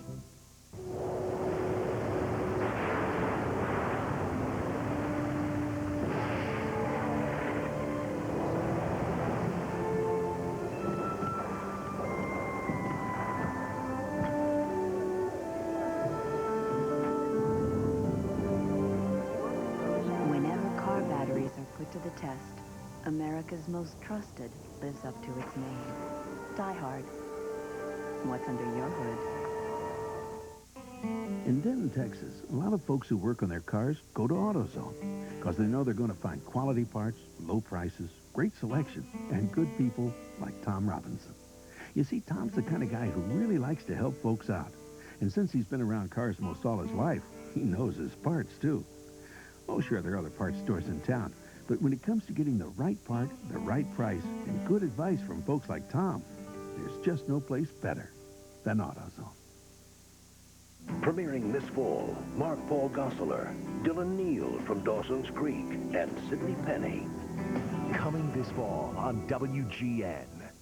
On today's Discover Card Playback, April 30th of this year, Mark McGwire hit his first homer at Wrigley Field, his 11th of the year in heavy fog against Mark Pachota, but the Cubs beat the Redbirds by a final score of 8-3. Mark McGwire's laser beam, our Discover Card Playback. Only the Cubs hitting laser beams in this ball game as Mabry tries to butt his way on. Heredia bobbles, throws to first, close play, but not in time. That one took a funny hop on Felix. And it goes as an error, and I think that now Jim Riggleman will bring in Matt Karshner against the right-handers and probably going to flip-flop his batting order. He'll go to the defense in left field, I would assume. And we'll have to take a look. I think Karshner is coming in. And we'll see who else is coming in. Maybe it's going to be Scott Service. So we'll see what happens on the double switch. Indeed, it is Tyler Houston heading over to the Cub dugout. So Service and Karchner will come in. The leadoff man on for the Cardinals here in the 7th inning as the curse of the top half continues here at Wrigley Field. 6-3 our score. We'll tell you about Matt Karchner right after this.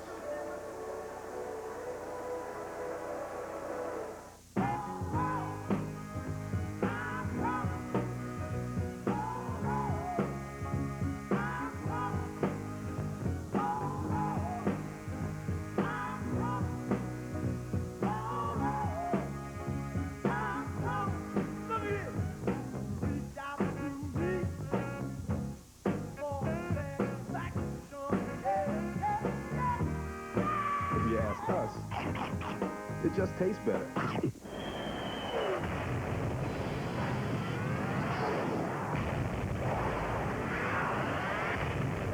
Break through to the new world of Mach 3 from Gillette, the first triple blade shaving system. 3 blades specially positioned to shave progressively closer. You take 1 stroke, it takes 3. So you don't have to shave the same area over and over, which means less irritation.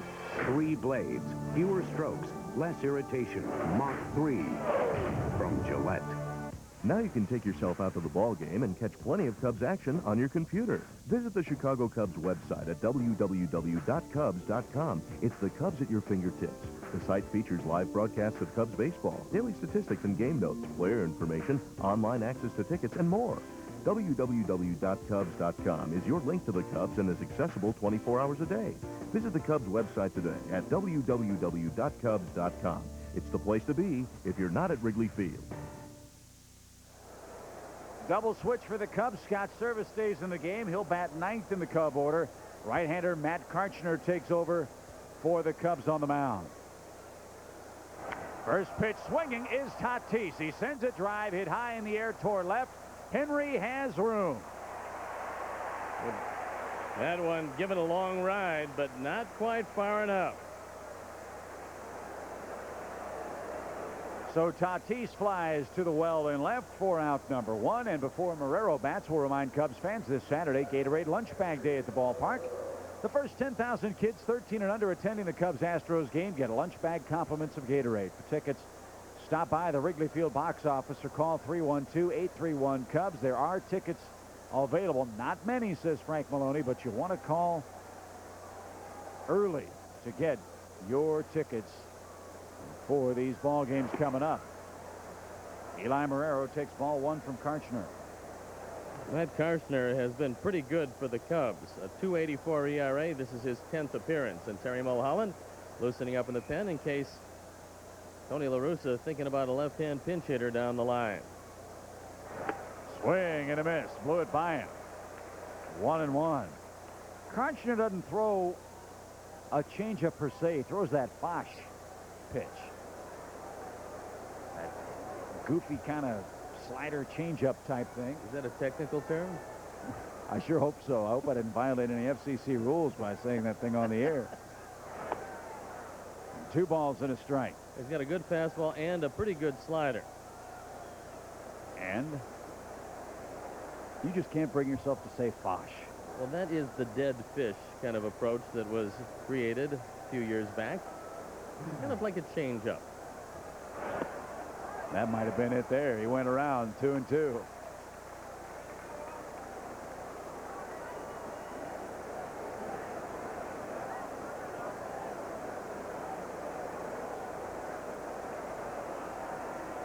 The 2-2. Here it comes. Low. 3 balls, 2 strikes.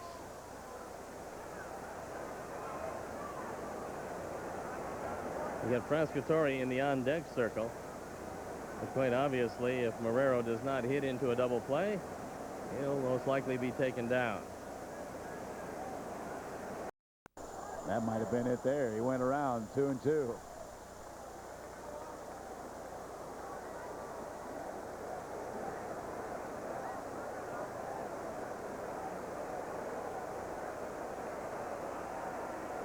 The 2-2. Here it comes. Low. 3 balls, 2 strikes.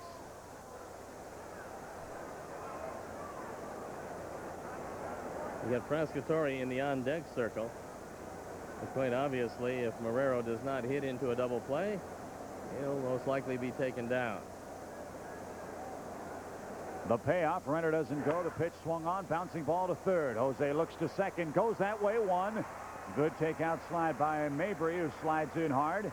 He is retired. 5-4. 2 outs. Runner at first now. And Frascatori will indeed be pulled from the game for Willie McGee. No, Delano DeShields. Oh, it's DeShields.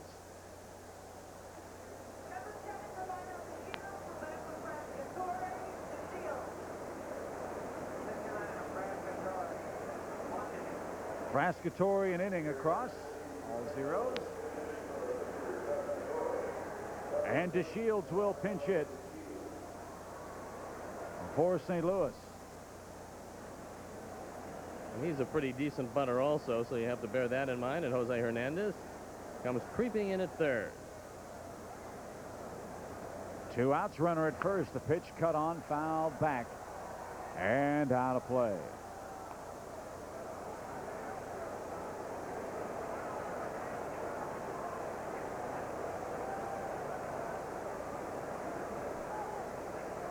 Six to 3 in favor of the Cubs. We're in the top half of the 7th inning. The runner goes. The pitch swung on and missed. Service's throw. Short hops the bag. And Blauser comes down on top of Eli Marrero, but he's all right. And it's a stolen base for the Cardinal catcher, his 2nd of the day. Marrero gets a very good jump, and it's not a particularly good throw. So Marrero now with 4 stolen bases.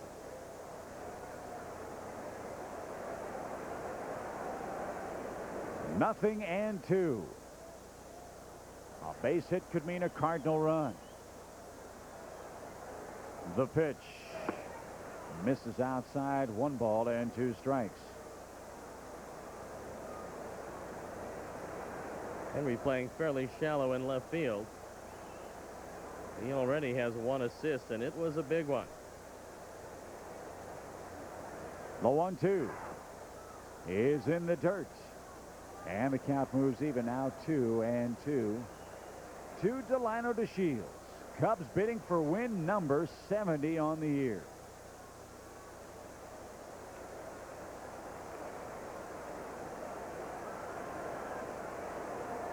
Last year, the Cubs didn't win 70 games. 68-94 the final tally. The 2-2 swung on, hit high in the air, deep toward right.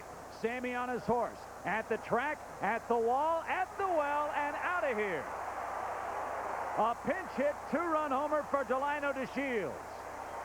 And just like that, the Cardinals are within striking distance.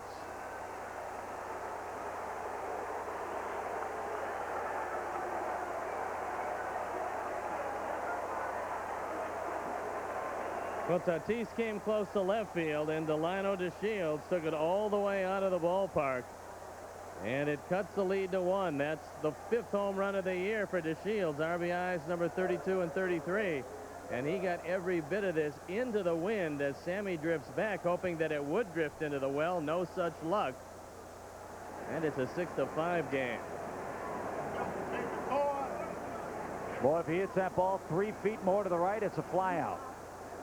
But instead, the ball did fly out into the basket. And the Cardinals now down just a run. And now Ordaz, the hitter. And he swings and pops it foul out of play. Ordaz 0 for 3 on the year, or on the ball game, I should say.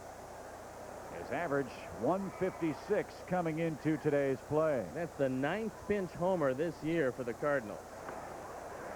0-2. And that is a pretty impressive total.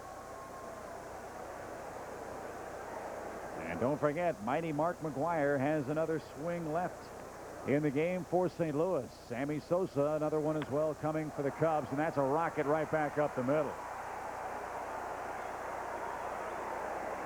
So Ordaz has a hit. The Cardinals have 12 of them now. Right back through the middle. For the first time today, Ordaz has a hit. This is a hanging slider up in his eyes. And he deposits it into center field. So the air by Heredia opened the door. And now the Cardinals have stormed through for a couple. Tying run aboard in the 7th. And Kelly, the hitter, he bunted safely in the 6th.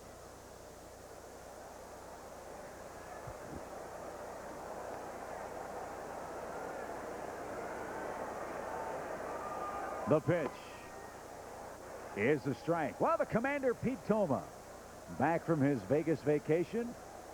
Cubs had a big lead until he showed up. A lot of people can't vacation as much as he can, but he can do it with the best of them. The 0-1 swung on, popped out of play, while the guys that do all the work, Mark Brady and John Walgren, and of course Arnie Harris, they're in the trenches sweating it out day by day. Pete comes in, works a couple games, takes a week off, works another couple games, takes 2 weeks off. And this is a huge out for the Cubs, because if you can get Kelly out, you don't have to face Jordan, who is awfully dangerous. The 0-2. Swing and a miss, struck him out, and the inning is over. But 2 runs scored for the Cardinals, and at the 7th inning stretch, it's 6-5, and welcome Steve Lyons. Joining the singing of Take Me Out to the Ball Game, led by former Major Leaguer and Fox baseball analyst, Steve Lyons. All right, let's see if we can do this better than Ditka did. On 1, on 2, on 3. Take me out to the ball game. Take me out to the crowd.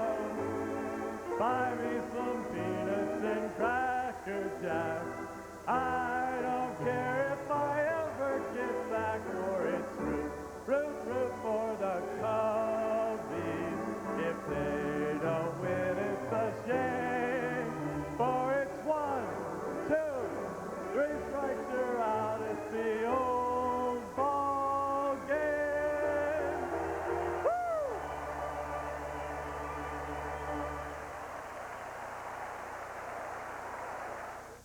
Cubs fans, beware of tickets from scalpers or brokers. You may be buying lost, stolen, or counterfeit tickets that will deny you access to the park. Avoid a disappointing experience. Purchase your Cubs tickets in advance or on the day of the game at the Wrigley Field box office, or call 312-831-CUBS. Some fans think they know all there is to know about the Cubs. Then they read Vine Line. Vine Line, the Cubs monthly newspaper, makes a great gift for any occasion. Subscription rates start at just $19.95, and all new subscribers receive a free gift. To order, call 773-404-CUBS. Where's my blue shirt? At the cleaners. Where's that piece of wire with the thing on it? In your closet. Where's the fuse box? In the basement. Where's Barney J. Weatherington, master of all space and time? Having dinner. Whoa! What's in the garbage? You don't want to know. Life gets crazy. Get Glad. Where's my bowling ball collection? The Roman Empire strikes back. You have one obsession, Xena. That's me. Battle on, Cena. Saturday at 2 on WGN. Delino DeShields, the villain in this ball game, takes over at second base, and Rich Croushore takes over for the Cardinals on the mound against Scott Service leading off the Cubs 7. Croushore comes in at 0-3, ERA .470 out for the 32nd time. You might remember he's the man who threw the 9th inning home run to Sammy Sosa to tie it at 5 in St. Louis in the middle game of that series. Well, Sammy would hit 4th in this inning if he gets a chance. The Service falls behind 0-2. We're joined in the booth by my other partner, Steve Psycho Lyons, from the Fox Sports Net and the Fox Sports Studio show on Saturday's Game of the Week. Very nice rendition. We got through it. That's all it was. It's an agonizing feeling waiting for that to happen, isn't it? 0-2. Swung on, line, base hit, left field, Service. Leadoff man on for the Cubs here in the 7th inning. Well, you know all about Chicago. You know all about Wrigley Field, and the Cubs had a very brief Cub career, however. Very brief. Spring training and out. That was as much as they could stand. Didn't take you long to make a lot of friends, That's right. So you saw the crowd booing me there before I started singing. Well, you're a White Sox. We would expect nothing less. Here's one of the highlights of your career, Steve. We remember this one. Oh, here we go. That could be trouble. Yeah, I remember this one real well. You make the play. That's a good effort. And then just lose track of where you are for a second. You know, I needed a date. You were out of the baseline, too. Also out of the bounds of good taste, but that's certainly not a surprise. Yeah, it's never been a problem for me in the past. Lance Johnson takes ball 2. What about this Cubs phenomenon? I know you give me a lot of grief about it on Saturday, but really, when you see 40,000 people every day here at Wrigley Field, that tells you something special is happening here on the north side. On a weekday, I mean, it's tremendous the way they've played this year, and this could be the year for these guys. The 2-0 is a strike, 2-1, but on to more fun things. You're about to become a dad again, Oh, huh? yes, I am. About a week away. In fact, I got my beeper on right now in case something happens. And I'm going to be hopping on a flight here in about an hour or two anyway, and I'll be closer to home. But it would be ugly if it happened right now and I'd have to jump on an earlier flight. Well, let's hope the baby looks a lot like your lovely wife, Krista. Yeah, let's hope. It's right. Boy or girl, or did you all find out? We don't know yet. Oh, that's great. Well, it's an exciting time.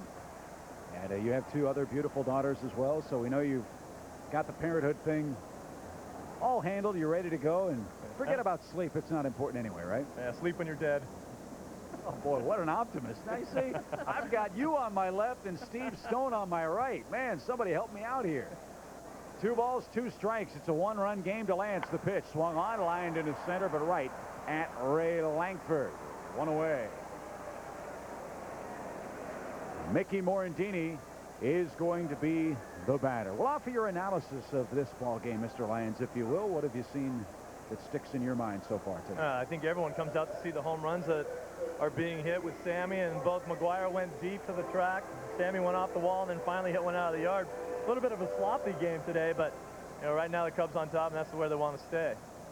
Morandini with a base hit and a run scored ahead of Sammy's 2-run shot, and he takes inside. You said last Saturday that you thought both McGuire and Sosa would be adding to their home run totals this week. Is there a reason why you felt that way? I just felt that both guys had gone through a little bit of a lull period, and when you're a power hitter like that, you're going to go through streaks of ups and downs, and they had both slowed down, McGuire in particular. Morandini hits that ball in the air to right. Jordan shields his eyes from the sun and puts it away for out number 2. Before Sammy Sosa's at bat, we have found the man that caught his 48th home run, and this was his reaction. $1,000.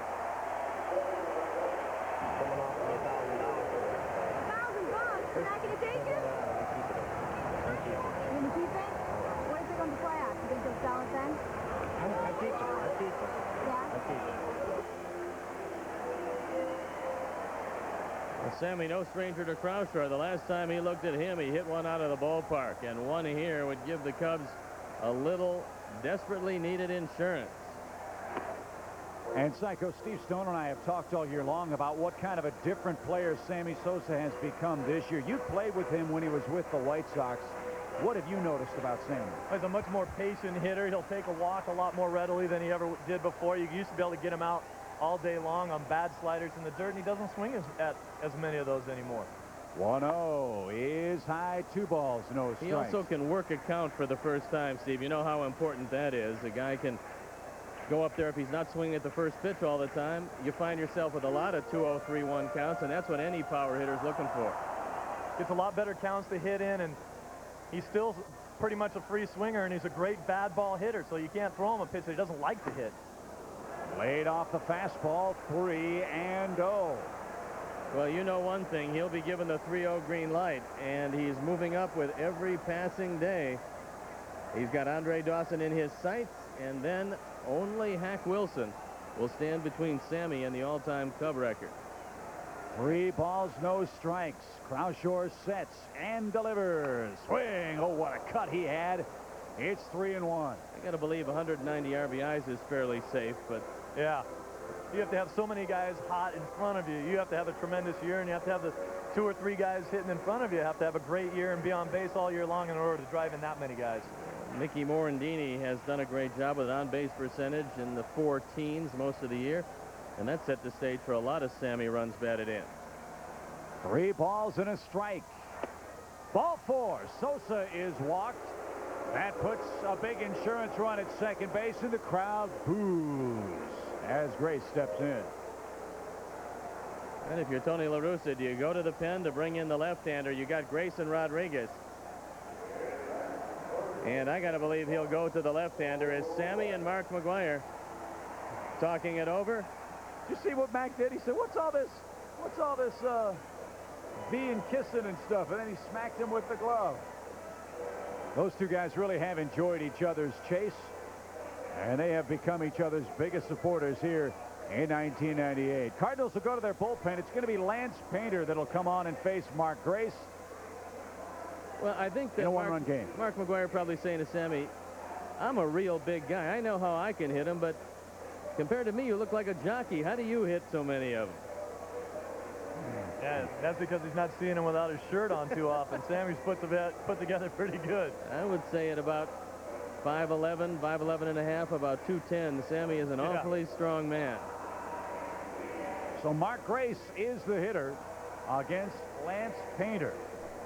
He becomes the 4th Cardinal pitcher. It's a 1-run game in favor of the Cubs, 6-5 in the bottom half of the 7th inning. Chip Carey, Steve Stone, and Steve Lyons, budding superstar with Fox Sports. And my partner on the Saturday pregame show, our guest conductor for the 7th inning stretch. Well, they're trying to work you to death out in Los Angeles, aren't they? I don't have too many days off, but, you know, I was selling hot dogs 3 years ago, so this is a good change. You know, get the opportunity to work a little bit. You don't turn it down. And your old buddy, the wonder dog, Rex Hudler, is sitting to our left, giving you the standing ovation for your conduction of the 7th inning. And, you know, it's so much better when I warmed up, too. Yeah, right. As soon as they put the mic in your hand, you lose your voice. Well, you sing much better in the shower. You always do. I mean, that's right. just kind of standard procedure. That's a little more information than we wanted to know, Steve. Anyway, Mark Grace, Henry Rodriguez, and Jose Hernandez are due up here in the 7th inning as the Cubs try to win their 70th game of the year. Remember, the Cubs won just 68 times in all of 1997. Painter's been pretty good at 4-0, ERA 3.55, on for the 52nd time.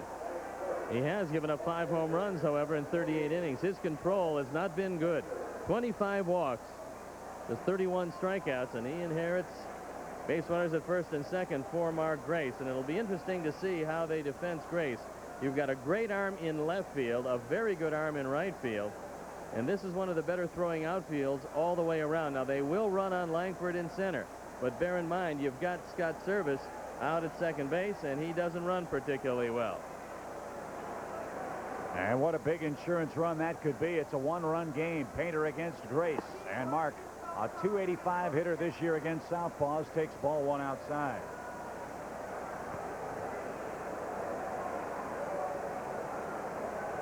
For the Cardinals, this is a guy that they have to hate seeing in the batter's box in this situation. 2 balls, no strikes. Grace, a perennial 300 hitter, has extended his hitting streak to 8 games. with a base hit back in the 4th inning. If Brantley loosening up, because if Mark Grace keeps it alive and Riggs pinch hits for Henry, he's going to go to the right-hander Brantley against perhaps Glenn Allen Hill. But I would think you'd leave Henry in. He's been swinging the bat a lot better against the left-handers, and you might like that matchup of Painter and Henry a little bit better. But first things first, Mark Grace with a 2-1 count.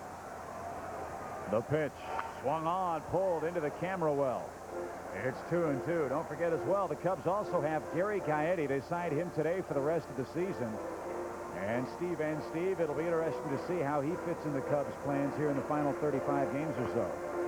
Be interesting to see whether or not he could get in that bat against his former team right away. Well, you know he'd love to do that. Well, he's got a bat in his hands, and he's ready, depending on what Mark Grace does. 2-2. 2 on, 2 out. That just missed. And the count full now, 3-2. Now the advantage for Scott Service is he will be running. So it really lessens the chance of having him thrown out on a base hit. Service a big lead. Sammy at first, the payoff. There they go. The pitch swung on. He swung late and fouled it. Out of play, 3-2. Not a cloud in the sky. Temperature around 70 degrees at game time. Just 2 days of absolutely perfect weather to welcome the Cubs home from that long, long road trip. Cubs try to win their 6th game in 8 tries. The pitch as the runners go. Swung on, lined into center. Langford on his horse, drifting back, still going, still going. He reaches up and puts it away, and that retires the side. No runs, 1 hit. 2 left. Our thanks to Steve Psycho Lyons. We'll see you on Saturday. All right, Chip and Steve, thanks for having me. Very outstandingly average job.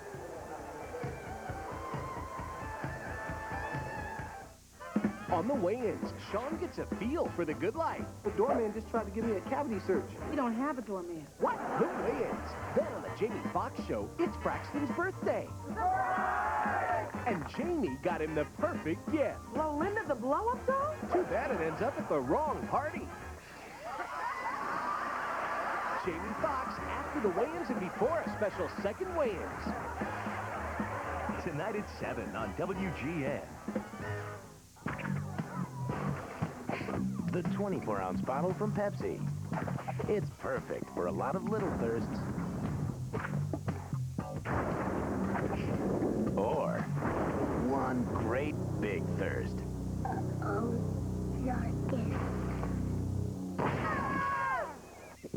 Hey, Shaq, thanks a lot. Sorry.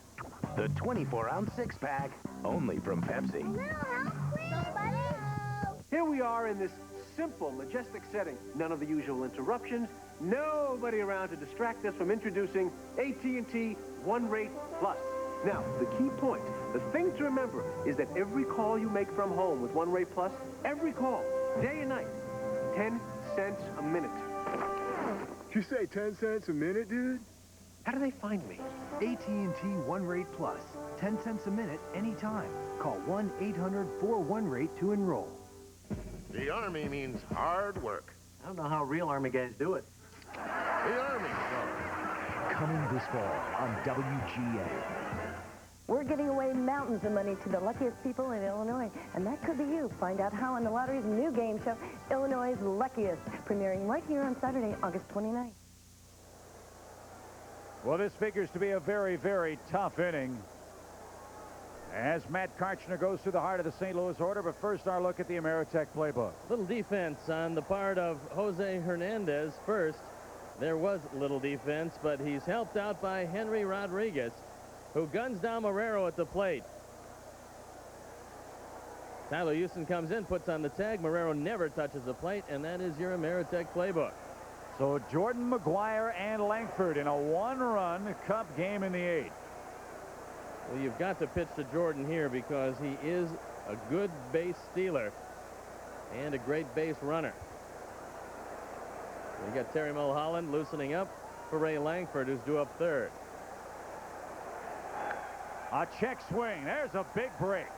Karchner throws a fastball to first in time to retire Jordan. Boy, he is steaming. A check swing roller right back to the mound. He was 3 for 4 before that at bat.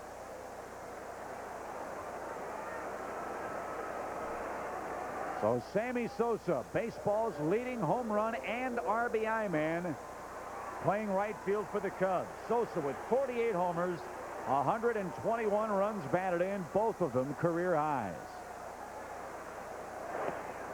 And downstairs to Big Mac, who's 0 for 2. He's walked his last 2 times up. And Mac has seen Karshner a lot in the American League, so he is not unfamiliar to him. The 1-0. 2 balls, no strikes. Crowd booing. They want McGuire to swing the bat. Well, McGuire 3 for 4 lifetime against Matt Karshner. Big breaking ball. He took it for a strike, 2-1.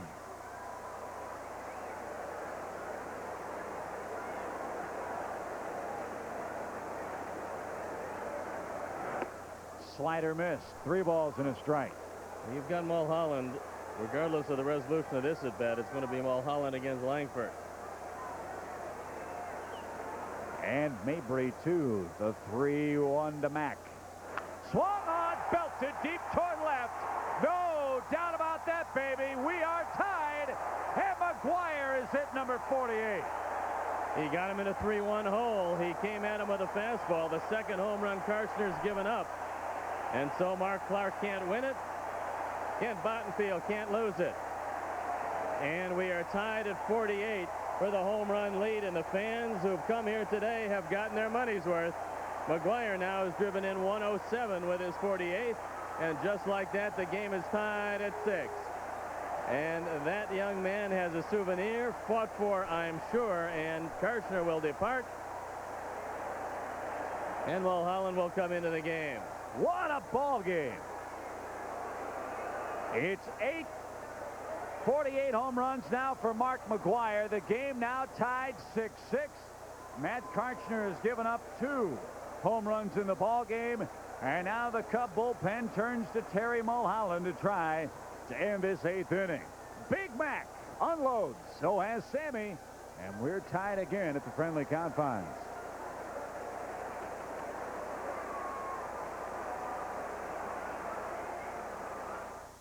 On the baseball pile, Sosa and McGuire have each hit number 48 today. And now Mulholland will try to tame Ray Langford, who has a 2-hit afternoon. Well, another whale of a ball game here as the Cubs have been involved in so many good ones consecutively. And they now find themselves tied at 6 with Terry Mulholland in against the 2 left-handers. Big swing and a miss. 1 ball, 1 strike, and there was no doubt about this McGuire wallop. Well, it's a 3-1 fastball, exactly where Mac would like it. It's on the inner portion, and he just unloads, and there was no doubt about this one.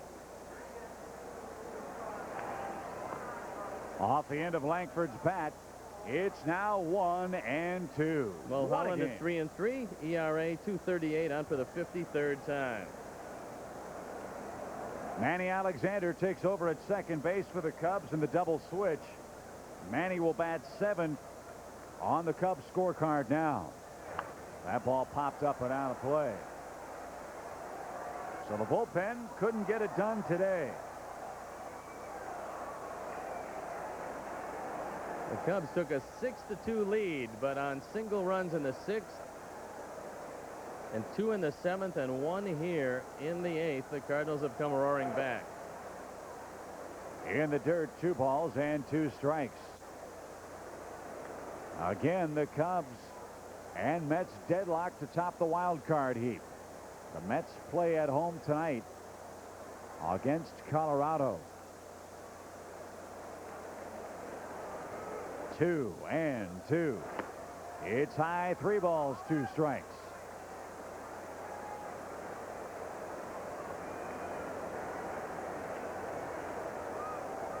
Don't want to put this guy on, for he's a threat to run. He's going to ground to second. If Manny can field cleanly, he can. He'll throw him out. 2 down. Boy, a guy just checks in. That ball seems to find him all the time. But Manny made the first chance hit his way in the 8th without any difficulty. And now John Mabry, the batter. He's been on base 4 times today. He singled twice, bounced into a force play, and reached on the Felix Heredia error that started the fun for the Cardinals in the 7th.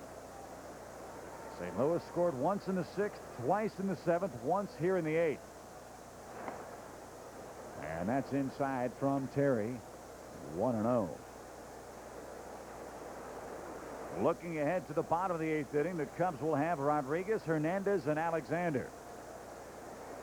Hopefully it'll be a tie game. 2-0 to Mabry. And now that Cardinal fan a lot happier. Oh, he was nervous when McGuire batted with the Cardinals down 3 runs in the 6th. But now he's all smiles, as are the Redbird fans across the country, as Mark McGuire has tied Sosa and the game with a monstrous solo home run to left.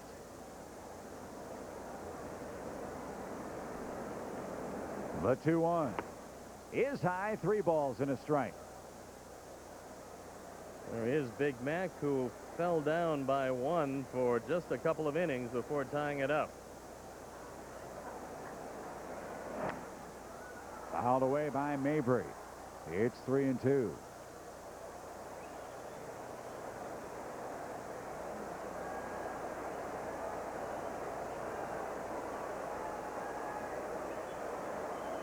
The count is full.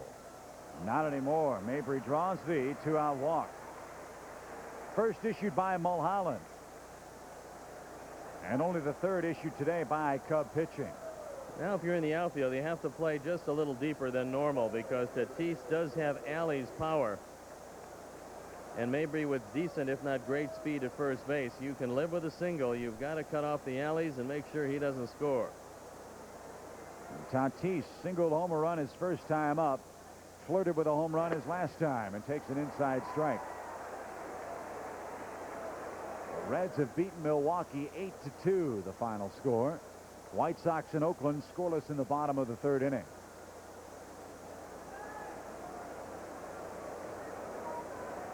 No balls, 1 strike the pitch. Line just foul down the first base line. Well, that was a break, because if that one gets into the corner, the Cubs are trailing by a run, but fortunately that was on the right side of the line. Guarding the bullpen, but couldn't come up with that vicious liner. That's probably not a real comfortable feeling if you're the bullpen catcher and a shot comes at you that hard. 0-2. A ball and 2 strikes.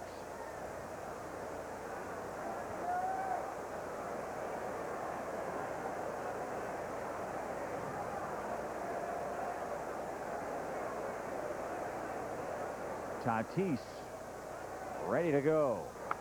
Swung on and again out of play.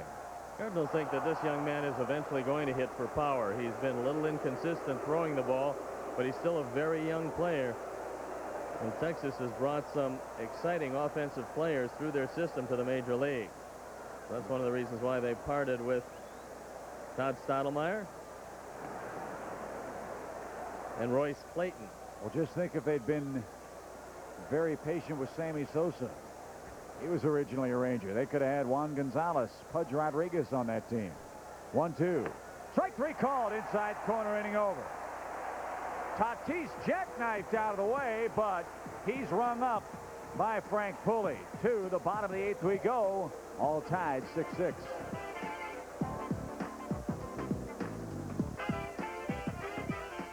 Doesn't your body love fruit? Everybody loves fruit. Hanging fruit, chilled fruit, cool fruit, Everybody loves fruit. bodies in motion, bodies at rest. Everybody. Everybody. Everybody. Everybody loves fruit. Everybody. Making friends is our business was a motto that my grandfather created back in the 1950s when he came up with the slogan. Beer is about friendship, about relationships. It's about making friends, going out, meeting new people, and there's not a better beverage to do it with than a Budweiser. There are 500 million beer drinkers in the world, 80 million beer drinkers in the United States, and They must know something. Hi, I'm Linda Carter, and I'm here to tell you why ordering your contact lenses direct from Lens Express is Such a great idea. We're America's largest contact lens replacement service. Call now for a free catalog and save up to 50% by ordering direct from Lens Express. and I get the exact lenses my doctor prescribed or my money back. Now that's What I call service. I couldn't do without Lens Express. Call this number now for a free Lens Express catalog. In every life, there is one great love and one unforgettable heartbreak. Felicity. Coming this fall on WGN. She will follow her heart to wherever it leads. Felicity. Coming this fall on WGN. Tie game heading to the home half of the 8th inning. Henry Rodriguez, Jose Hernandez, and Manny Alexander are due up against left-hander Lance Painter. Probably Painter is on to just face Rodriguez, and that'll be it. They'll go to Brantley, and if the Cubs score, they've got the shooter throwing in the bullpen. Swing and a miss. 0-1. There's the shooter, Rod Beck. If the Cubs take the lead here, he'll come on for the 9th.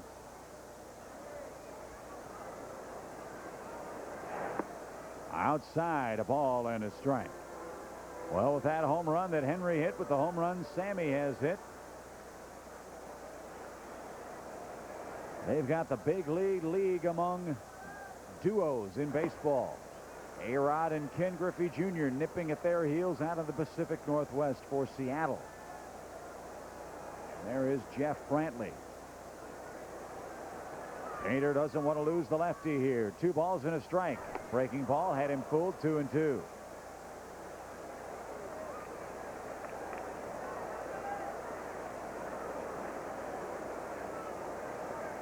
Well, our old buddy Yertle the Turtle at the ball game today. The pitch, breaking ball, swing, and a miss. Struck him out. 1 away in the 8th inning. Well, we showed you the excited fan that caught Sammy Sosa's home run. Now a fan reacts after catching Mark McGwire's 48. Pretty awesome, pretty awesome. Ties him up with Sammy, but Sammy's still going to do it. Where are you from? Sammy comes here. And now Painter will leave the ball game. And Brantley will come into the game to face Hernandez and Alexander. So Painter 2/3 of an inning. No hits, no runs, no walks, 1 strikeout. And let's pause quickly for station identification. This is America's #1 sports station, WGN, Chicago.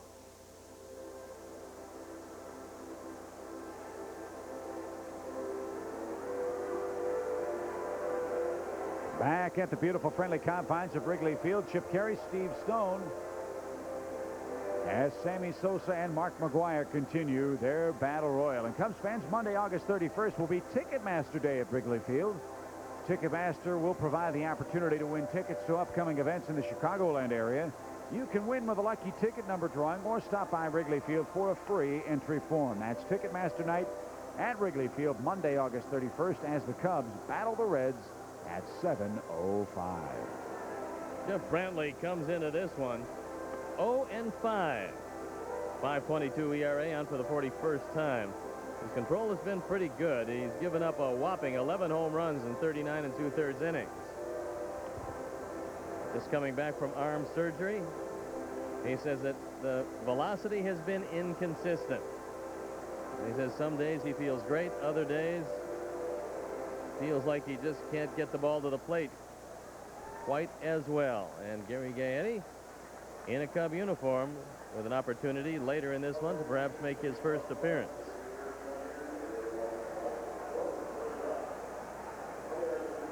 So it's Brantley against Hernandez.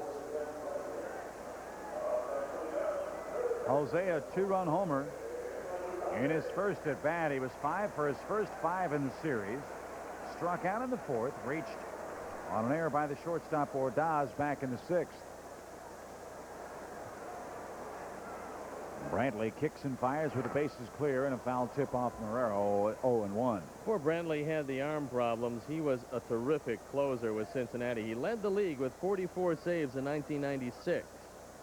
Then last year, the arm problems started. They let him go. St. Louis took a chance on him, and they think that next year it'll start paying some dividends for them. Out of Mississippi State, you might remember Bobby Thigpen coming out of there, Will Clark, Rafael Palmeiro, out of that great baseball program at Mississippi State.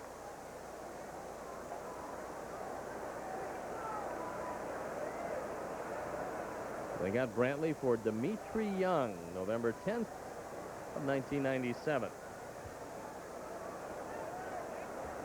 0-2.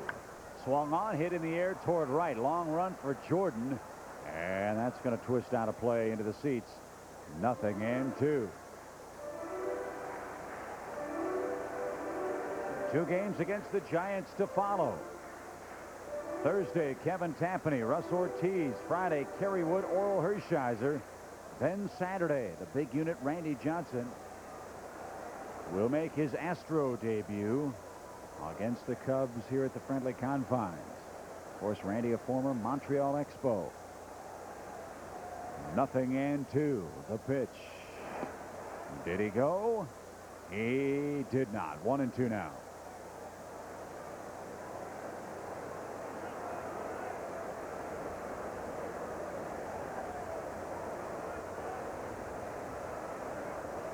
One and two. 6-6 game. We're in the 8th. Nearly hit him. Full count now. Make that a 2-2 count to Jose.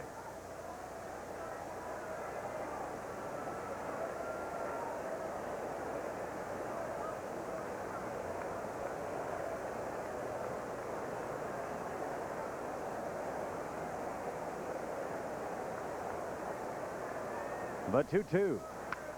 A ground ball to the shortstop. Ordaz charges. Off balance throw. A good one in time. And Brantley retires the first man he faces. So pull up a chair. Looks like we might be here for a little while.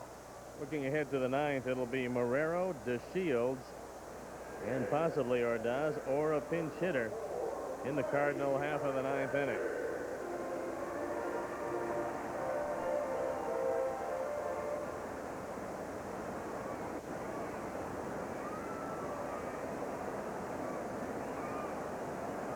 Here's Manny. He looks inside, ball 1.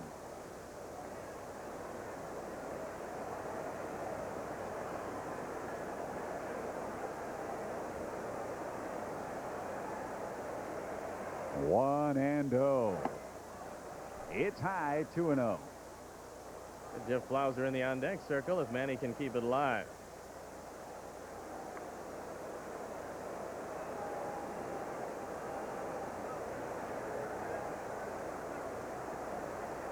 The 2-0. 2-1.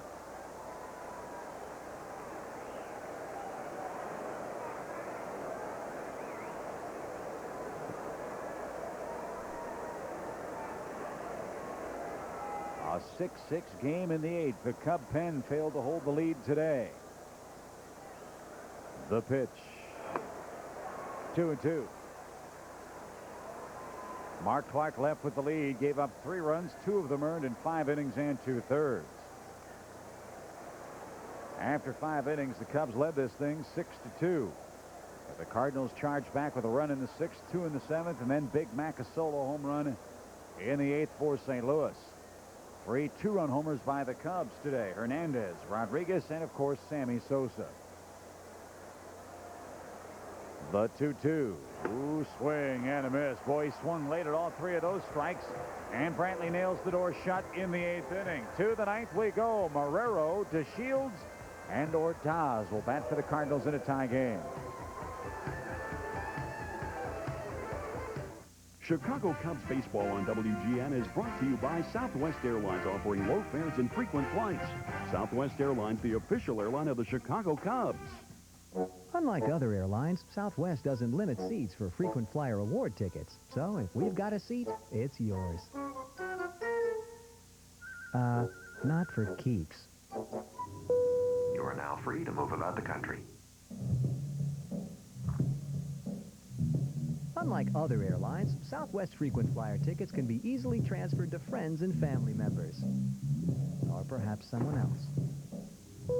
You are now free to move about the country. In Murray, Utah, a lot of folks like to work on their cars themselves. And they come to AutoZone because they know they'll find quality parts, low prices, great selection, and helpful people like Rick Perry.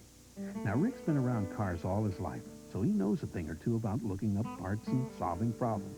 And whether it's selling new parts or testing old ones, he's always glad to help.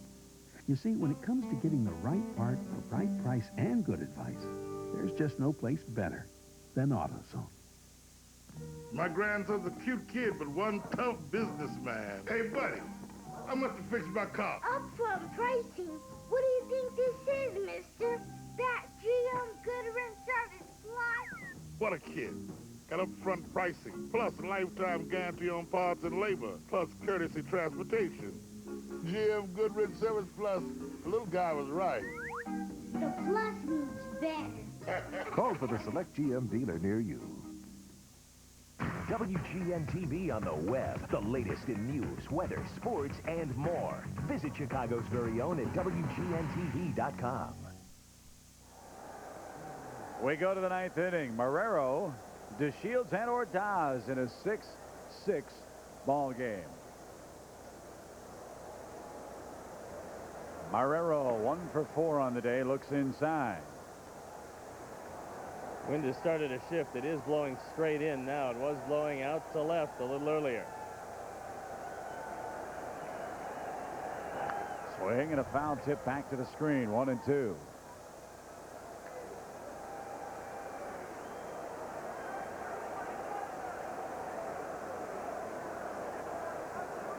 Blauser, Service, and Johnson, barring a pinch hitter in the bottom of the ninth for the Cubs. The 1-2 to Marrero. Swung on, popped up. On the infield, who wants this one? It'll be Mark Grace. One away.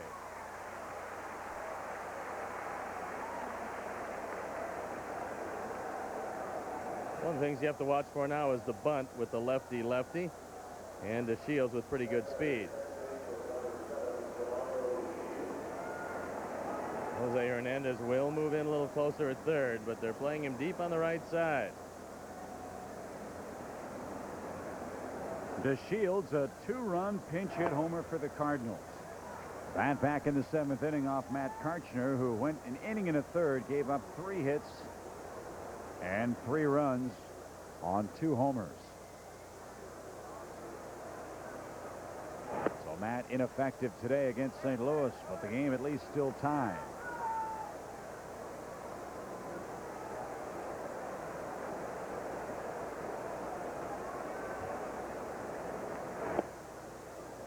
Two balls and a strike to Delino DeShields.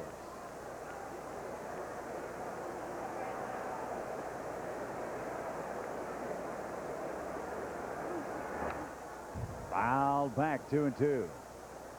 Terry, the 5th Cub pitcher, and against Mulholland, DeShields has had a tough time.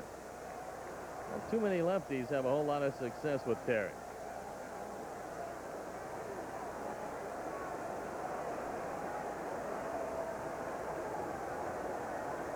The 2-2 is fouled back and out of play. 6-6 for DeShields here.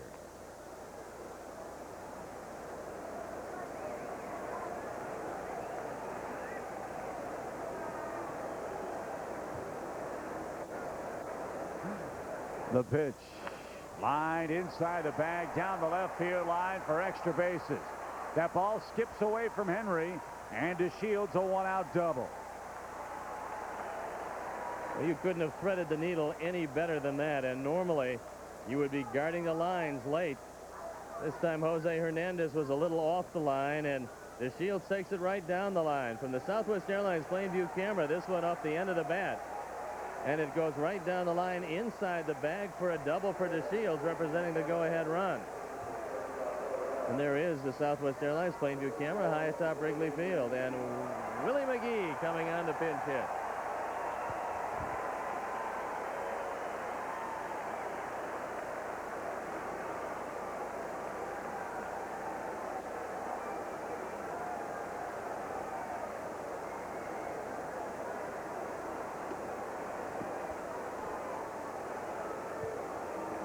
Jim Riggleman going to the mound. He wants to talk to Terry Mulholland while the bullpen starts to work, and it's Rod Beck throwing in the pen.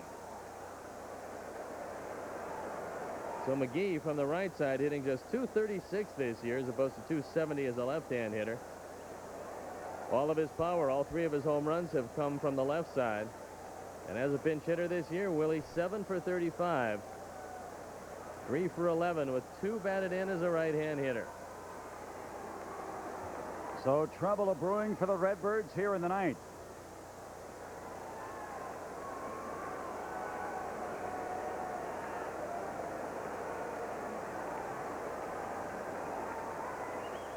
And Willie McGee, one of the most popular players ever to wear the Cardinal uniform, is the pinch hitter. And he takes a strike. And when you think about that statement, you think about some of the greats that have played in St. Louis. That says an awful lot. You think about Boyer, you think about Gibson, about Brock, about Maris, about Shannon, about Musial. And Willie McGee, if you had a popularity contest, would be right there amongst those great names with the fans in St. Louis. And he's still undecided, apparently, about what he's going to do next year, whether he will come back to St. Louis and play another year. No balls and a strike. 0-2. Terry is going to try to bury this ball right in on his hands. And that usually means that if you do make any contact, you'll pull it. But I would expect that Terry would stay even lower because McGee has been known to expand that strike zone when he gets down a couple of strikes. 0-2. The Terry Mulholland pitch. Swing and a miss. Service can't find it. Now does. He'll throw McGee out at first. No advance by DeShields.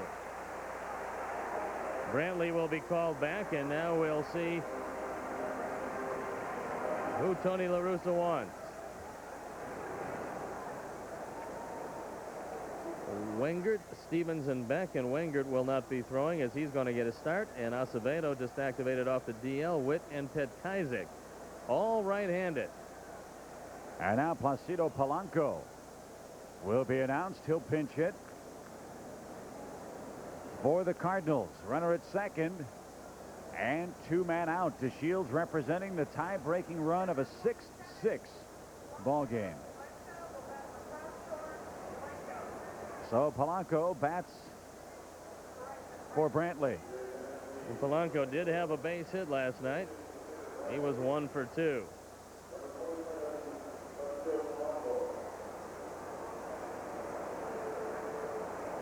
With the wind blowing in, I would think the outfield would play a little more shallow for Polanco.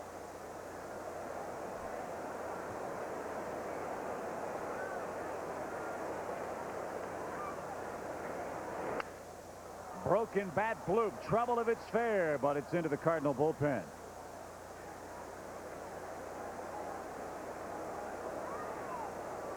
It's 0-1.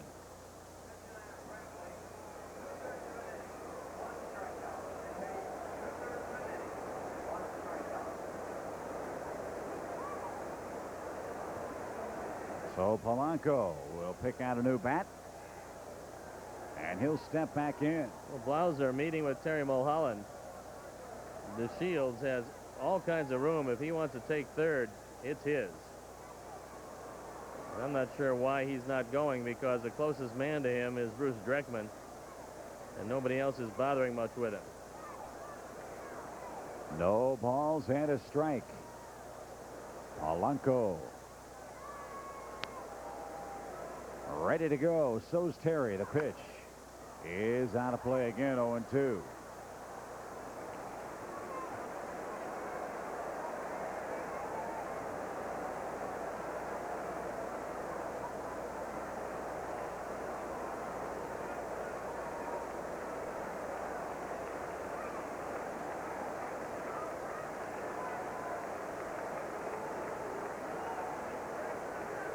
The 0-2 pitch. Bouncing ball left side. Oh, Jose Hernandez. Good play. The Shields tried to shield him from the baseball, but Jose gloved it and threw out Polanco at first. On we go to the bottom of the ninth inning. Blauser, Service, Johnson due up in a tie game. Coming this fall, the men and women of Fort Bendix. You are dismissed. You're not the boss of me. They live by a code of honor and chivalry. My daddy has very strict rules against dating soldiers. I don't want to date your daddy. They serve for one reason alone. I don't want to go back to the post office. It's not just a job. This is the Army, not some college dormitory. It's the Army show. Why was that man yelling at us? Coming this fall on WGN. Where's my blue shirt? At the cleaners. Where's that piece of wire with the thing on it? In your closet.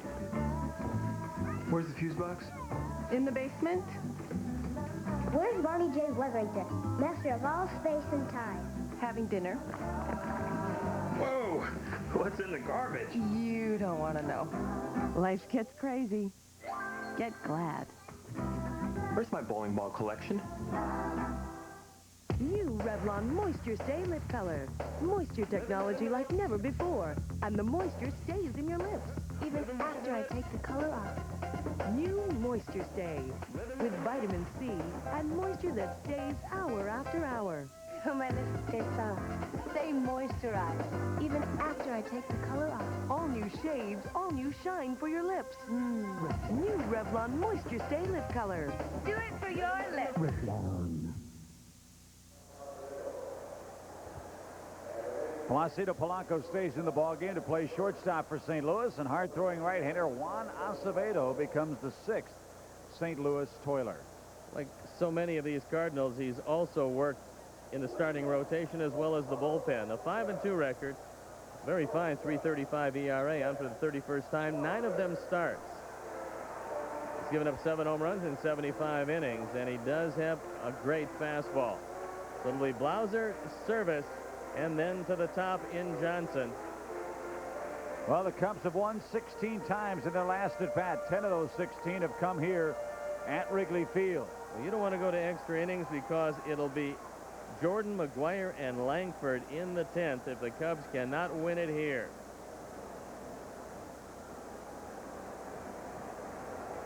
So Blauser 0 for 3 on the game. He'll take a look at Juan Acevedo. Tatis thinking perhaps that Jeff might be bunting, in close at third, and he's over toward the line. Lifetime Jeff 4 for 8 against this guy with a couple of home runs. First pitch popped up. Marrero behind the dish, shielding his eyes, staggering, but puts it away. 1 away.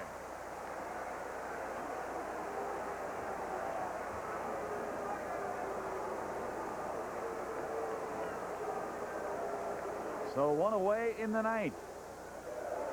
And here's Scott Service.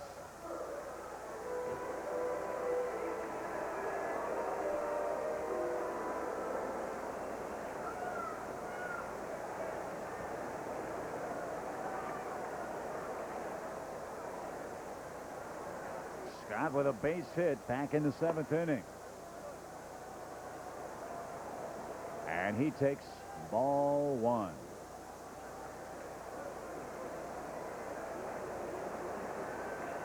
Kent Bottenfield, Mark Clark started this game for their respective ball clubs. Clark led, leading this thing 6-3.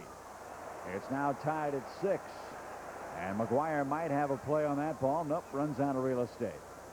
It's a ball and a strike. Our next telecast of Cubs baseball will be tomorrow as the Giants come a-calling.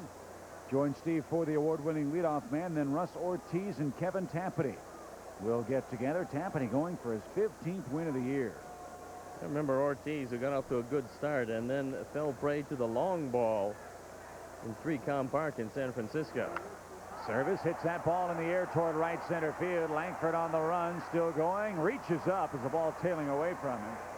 And Scott retired for out number 2. For just an instant, looked like there might be some communication problem. But Langford, the captain on that play, the center fielder, finally said, "I'll take it," and take it he did. So Rod Beck starting to get loosened up in the bullpen. with Jordan and McGuire to lead off the 10th.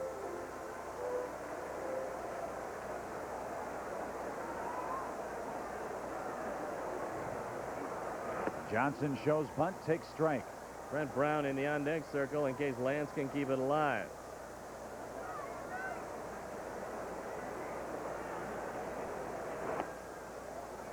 One and one.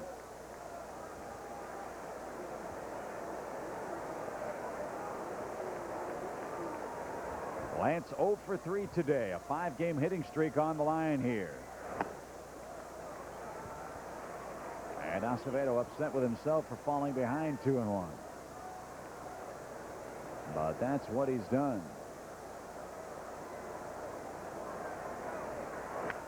A rocket to the right side. McGuire reaches up, flips quickly to Acevedo. Good play. 3 up, 3 down in the 9th inning.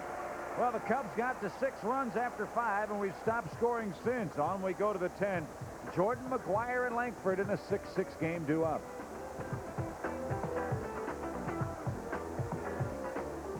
The height of passion, the depth of evil. You have no idea what it's like to have done the things I've done. Buffy and Angel's haunting romance couldn't last forever. Vampire in love with a slayer. It's rather poetic.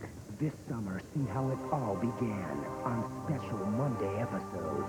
You come near us and I'll kill you. Buffy, the first episodes on the WB. Tonight at 8 on WGN. Coming this fall. So do you smell something funny? Check your feet. When you're in love, life's a permanent honeymoon. Until the City League playoffs are over, you stay out of the strike zone. And together, Hey, now!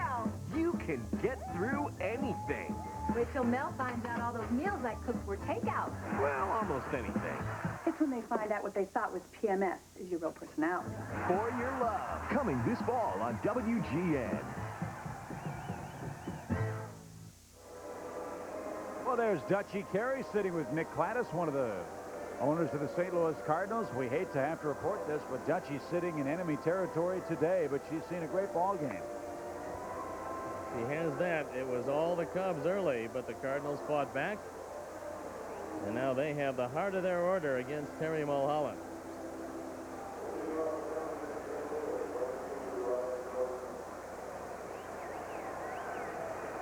Jordan, McGuire, and Langford in the 10th.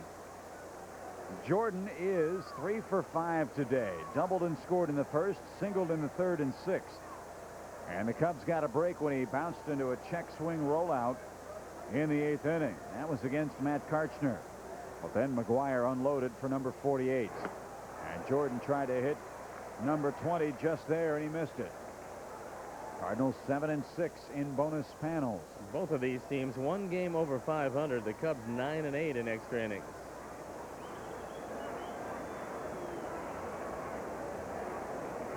Oh, and 1.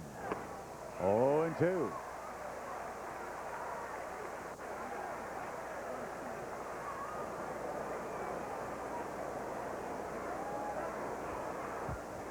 We showed you 8 and 8 on that graphic. Cubs 9 and 8 in bonus innings this year. And Jordan chased a terrible pitch and strikes out.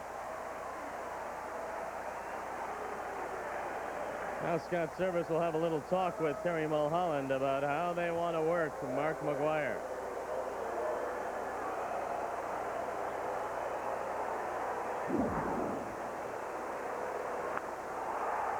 Three-1 fastball. It was on the inner portion, and McGuire hits his 48th to tie up the ball game. Well, the Cardinals want to take a lead here, or the Cubs have the 2, 3, and 4 spots due up in their half of the 10th inning. Mack 1 for 3. The Mulholland pitch. He wants to keep it in on his hands and up. He's had very good success against him. 1 ball, no strikes. The pitch. 2-0.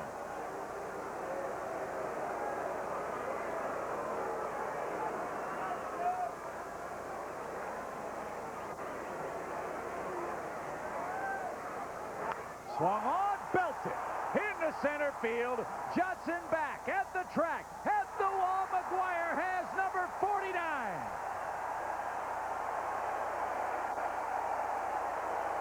Terry fell behind 2-0, and just like the 3-1 Karshner pitch, Big Mac puts a charge into it. Even into a stiff breeze, he takes it out in center field. And just like that, Big Mac has reclaimed the lead from Sammy Sosa. His 48th and 49th have given the Cardinals a one-run lead. But Sammy will have his opportunity to tie it up in the 10th. Wow. Sosa hit 48, and that woke Big Mac up. He hit number 48 in the 8th inning to tie the game. He just hit number 49 to put the Cardinals in front. 7-6. RBI number 108. Big Mac says you don't start talking about the records until you get to 50 before September. And he's got a long way to go before September, and the Cardinal fans very happy right now, but the Cubs still have their opportunity in the bottom of the 10th. 49th career multi-homer game for Mark McGwire, and a blast to straightaway center field. Gives St. Louis the lead 7-6, and here's Langford. We told you the top half of the 10th would be tough. Langford sends a drive to left field. That rockets into the seats. They've gone back-to-back. Not much about that rocket as Langford joins the parade with his 23rd. His 3rd hit of the day, his 2nd run batted in. It gives him 82, and it gives the Cardinals a 2-run lead.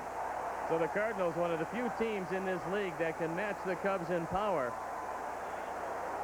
have put a crimp into Terry Mulholland's afternoon as they go up by 2. And here's McGwire on a 2-0 pitch. This untied it. Out over the plate and up, and McGwire gets just about every bit of it. And Langford, against the left-hander, crushes this ball because it's down and out away from him, and he takes it all the way back. So the big boppers for the Cardinals came to life in the 8th, 9th, and 10th innings here to give the Redbirds a 2-run lead now. And Terry Mulholland is talking it over with Jim Riggleman, and he's going to stay with the veteran left-hander here. 2 home runs for McGwire, 1 for Sosa. Cardinals have come roaring all the way back, but this bullpen has had some problems holding lead. The Cubs have to hope that they have some more problems here. A 2-run Cardinal game for Mabry, and he takes strike 1. Mabry has been on base 5 times today. 2 walks. He reached on a fielder's choice on an error and a walk. 0-1. Down and in evens the count. Again, the Cubs will have a pinch hitter 2 in the 10th, then Sosa, then Grace. The 1-1. That ball hit hard again toward left. Henry on the run, has a play on this one though.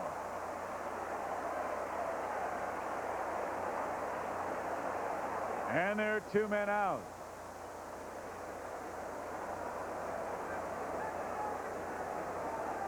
And that's going to be it for Terry Mulholland.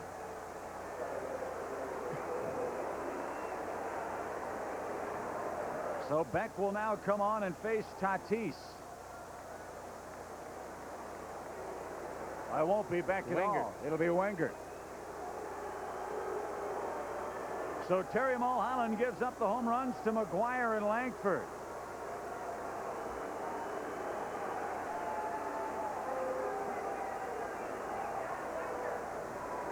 And the showdown continues. They combined to go 0 for 9 with 6 strikeouts yesterday. Sammy Sosa today for the Cubs, 2 out of 3 with a walk. Mark McGwire 2 out of 4 with 2 walks. Mac 2 homers, Sosa with 1.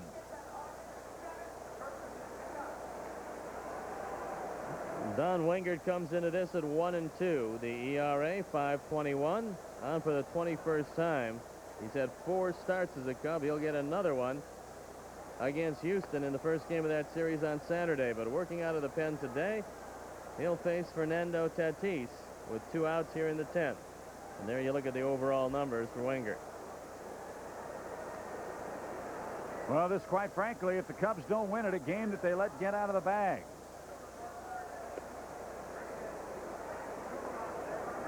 They had a big lead in this ball game, but the Cardinals came roaring back against Heredia, Karchner, and Mulholland. And Big Mac real happy. And well, he should be. He's having a great year and a big, big day today in Chicago. And all the frustration of last night, just less than 24 hours later, has given way to a lot of exhilaration for the big guy. As he's put a charge into a couple of them, and that shows you what happens when you fall behind him. You have to pay the price. Same thing can be said for Sammy Sosa, who will have his chance if somebody can get on ahead of him. Well, the Cubs have given the Cardinals 4 home run balls in the last 4 innings.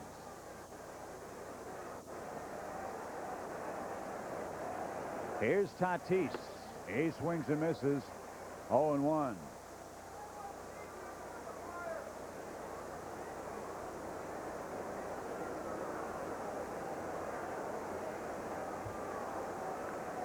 Tatis 1 for 5 on the day.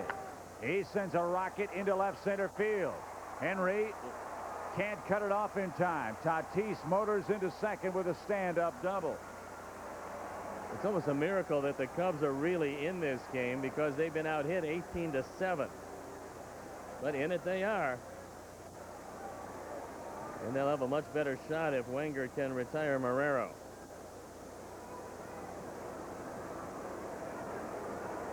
Marrero.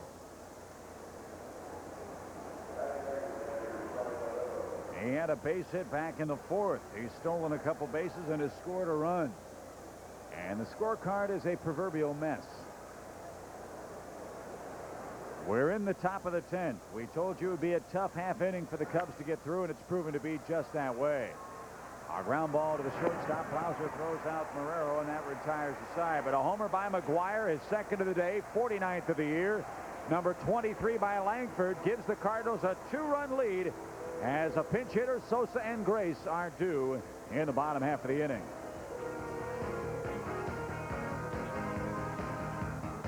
Two-run score by the Cardinals in the top of the 10th. They lead it 8-6. And Brad Brown will be announced as the Cub pinch hitter for Don Wengert here in the 10th inning. Brad Brown has done a great job as a pinch hitter.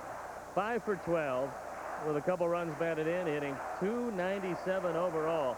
And the fans here chanting, "Let's go Cubs," trying to get something going here in the 10th. Yeah, we need some help. We need all the help we can get. The Cubs with 1 hit since the 5th inning.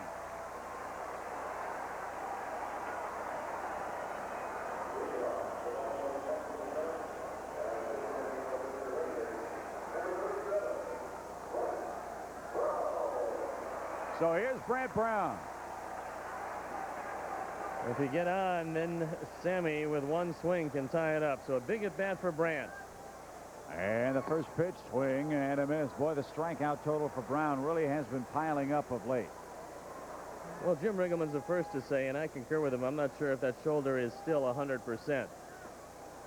He fell awfully hard on it in Detroit, came back rather quickly, but he's still done a terrific job. 1-1 the count now. The pitcher firing from bright, sunny center of the field. The batter's box covered in shadows. The 1-1. Breaking ball, fly ball, shallow center. It'll be caught by Langford. 1 away. So if Sammy hits the ball out of the ballpark here, you tip your cap to him. But it would only bring the Cubs to within a run. But this man has a tremendous flair for the dramatic. McGuire's hit a couple of them today. Maybe Sammy can hit his second right here.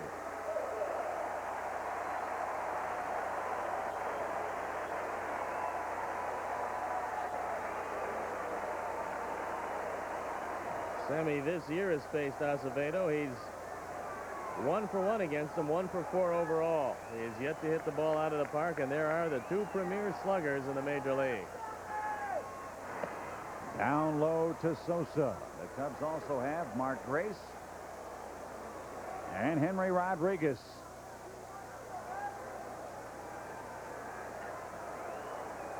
1-0. Oh, what a cut he had. 1-1. Sammy's going to have to heat it up some because Acevedo has a tremendous fastball.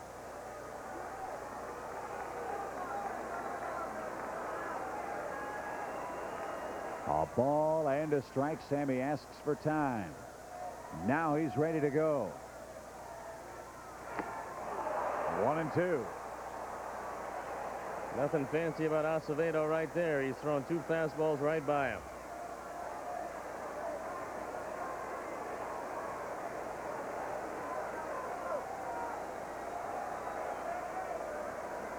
McGuire looks on. Sosa digs back in. The 1-2 pitch on the way. Check swing back to the mound. Acevedo's got it. Little flip to first. 2 down. Sammy didn't mean to swing, and a lot like Jordan earlier, he's retired easily, and it leaves it up to Mark Grace. If he can keep it alive, the Cubs will have another home run hitter due up behind him. And that is Henry, who's already hit one today. Grace lifetime hitless against Acevedo. 0 for 3. And that's taken low. Ball 1. Henry, in case you wondered, 2 for 2 lifetime against the Cardinal right-hander. Right through there, evens the count. Acevedo in line to win it. Mulholland would take the loss. And with the Mets playing later, the Cubs fall a half game behind in the wild card race. And it could be a full game if New York beats Colorado this evening. 2 balls and a strike.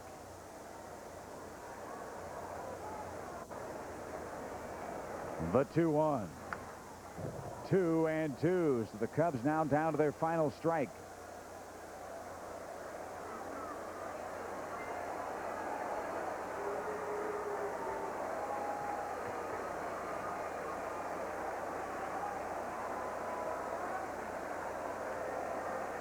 Two balls, 2 strikes, bases empty, 2 men out. Acevedo shaking his head, can't get together on the signs with Marrero.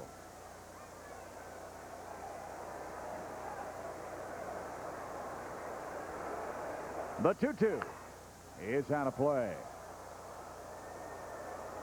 Well, all the highlight shows will be buzzing tonight as McGuire and Sosa continue their chase of Roger Maris. Big Max hit 2 home runs today. Sosa has hit 1, and the wind was blowing in for most of the afternoon. 2-2. Again, Grace hanging tough. Supposed to get a little warmer here in Chicago, and that should mean that the wind will be blowing out for the remainder of the homestand, hopefully starting tomorrow. Semmy could put some big numbers on the board. Big Mac can't possibly play in all 4 of those back-to-back doubleheaders with the Cardinals. The 2-2. Swung on line right field for a hit. The tying run comes to the plate. Something like a little 10th inning drama from Henry Rodriguez.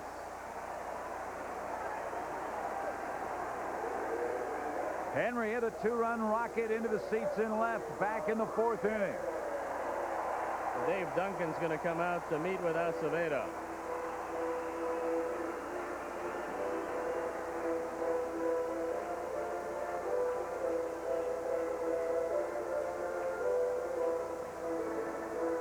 Don't forget, the Cubs welcome the Giants to town tomorrow. Russ Ortiz, Kevin Tapani. Then Friday, Oral Hershiser, Kerry Wood. Both games of the Giants series here on WGN. Then it's the Astros Saturday, Sunday, and Monday. And then we're on the road to Cincinnati and to Colorado.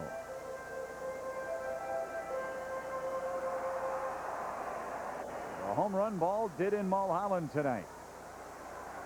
Well, not yet. Henry has a chance to make it all right. He could tie the game if he could hit number 32 on the year. Low 2-0, ball one. Well, Mark Grace would just as soon take second base. At least you take the force out of the equation. They're giving it to him. Might as well take it. A huge lead. Grace not going. The pitch is outside. 2-0. I'm not sure why he's not going, because it's not like you have to keep the hole open on the right side because they're not guarding against him anyway.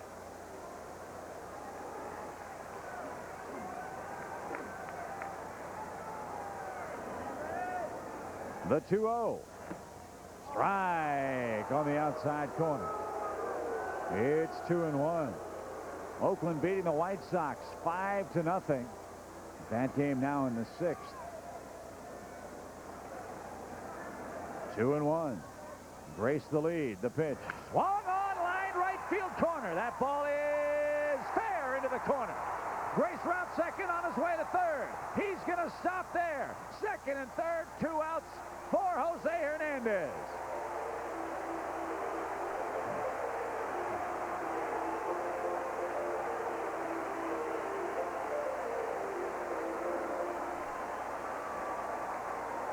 Henry keeps it alive. This looked like a little slider that didn't do much, and Henry takes it right down the line, just barely fair. And now the tying runs are 1 single away with Jose Hernandez, who had a 4-for-4 game last night and a 2-run homer today. A hit could tie the game, but terrific arms in the outfield, and now time is called. They're going to walk him and take their chances with Manny Alexander. Tony La Russa came all the way out to the on-deck circle to make sure Acevedo knew to walk Jose Hernandez.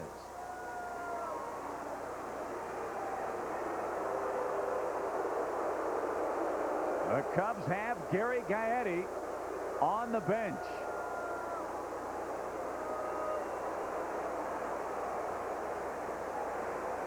The Cardinals will load the bases after a 2-out single by Grace, a double by Rodriguez,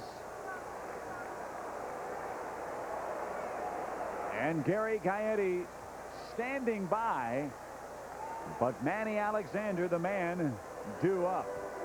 There is the 4th one out of the zone, and Manny is going to hit for himself, it appears.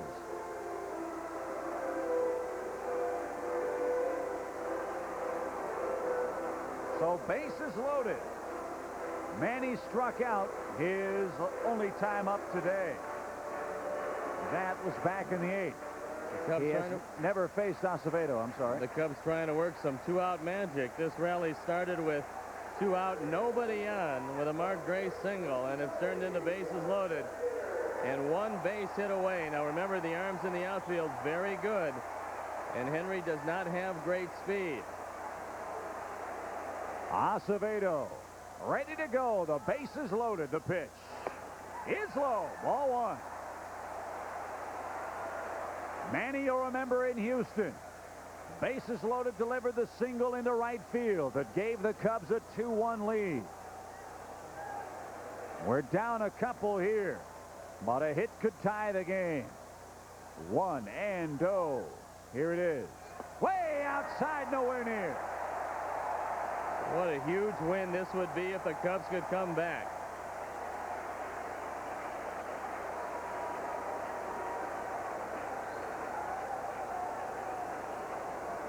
Manny in the driver's seat here.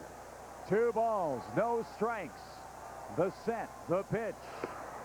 Low, 3-0. A walk means a run.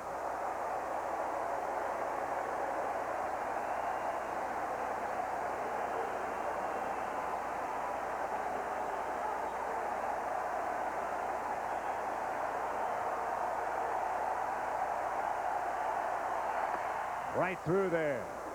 3-1. Well, now you know you're going to get a fastball, and if it's middle in, let's see if Manny gets a good swing at it. That man's been riding the emotional roller coaster all day. The 3-1 pitch. Strike 2 call. So everybody will be off and running here. Well, the advantage is now on a base hit, it's going to be close to impossible to throw out Henry Rodriguez. So, Manny, pick out a good one and don't expand that strike zone.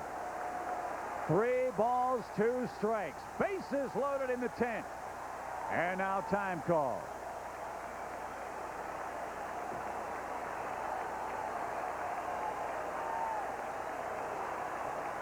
They are on their feet at the friendly confines. The runners go 3-2. Lined softly into right. Jordan on the run. Still coming. Dives. It's in foul ground. Almost a perfect spot. That would have scored 3 and won the ball game. Everybody running. Unfortunately, it sliced just foul.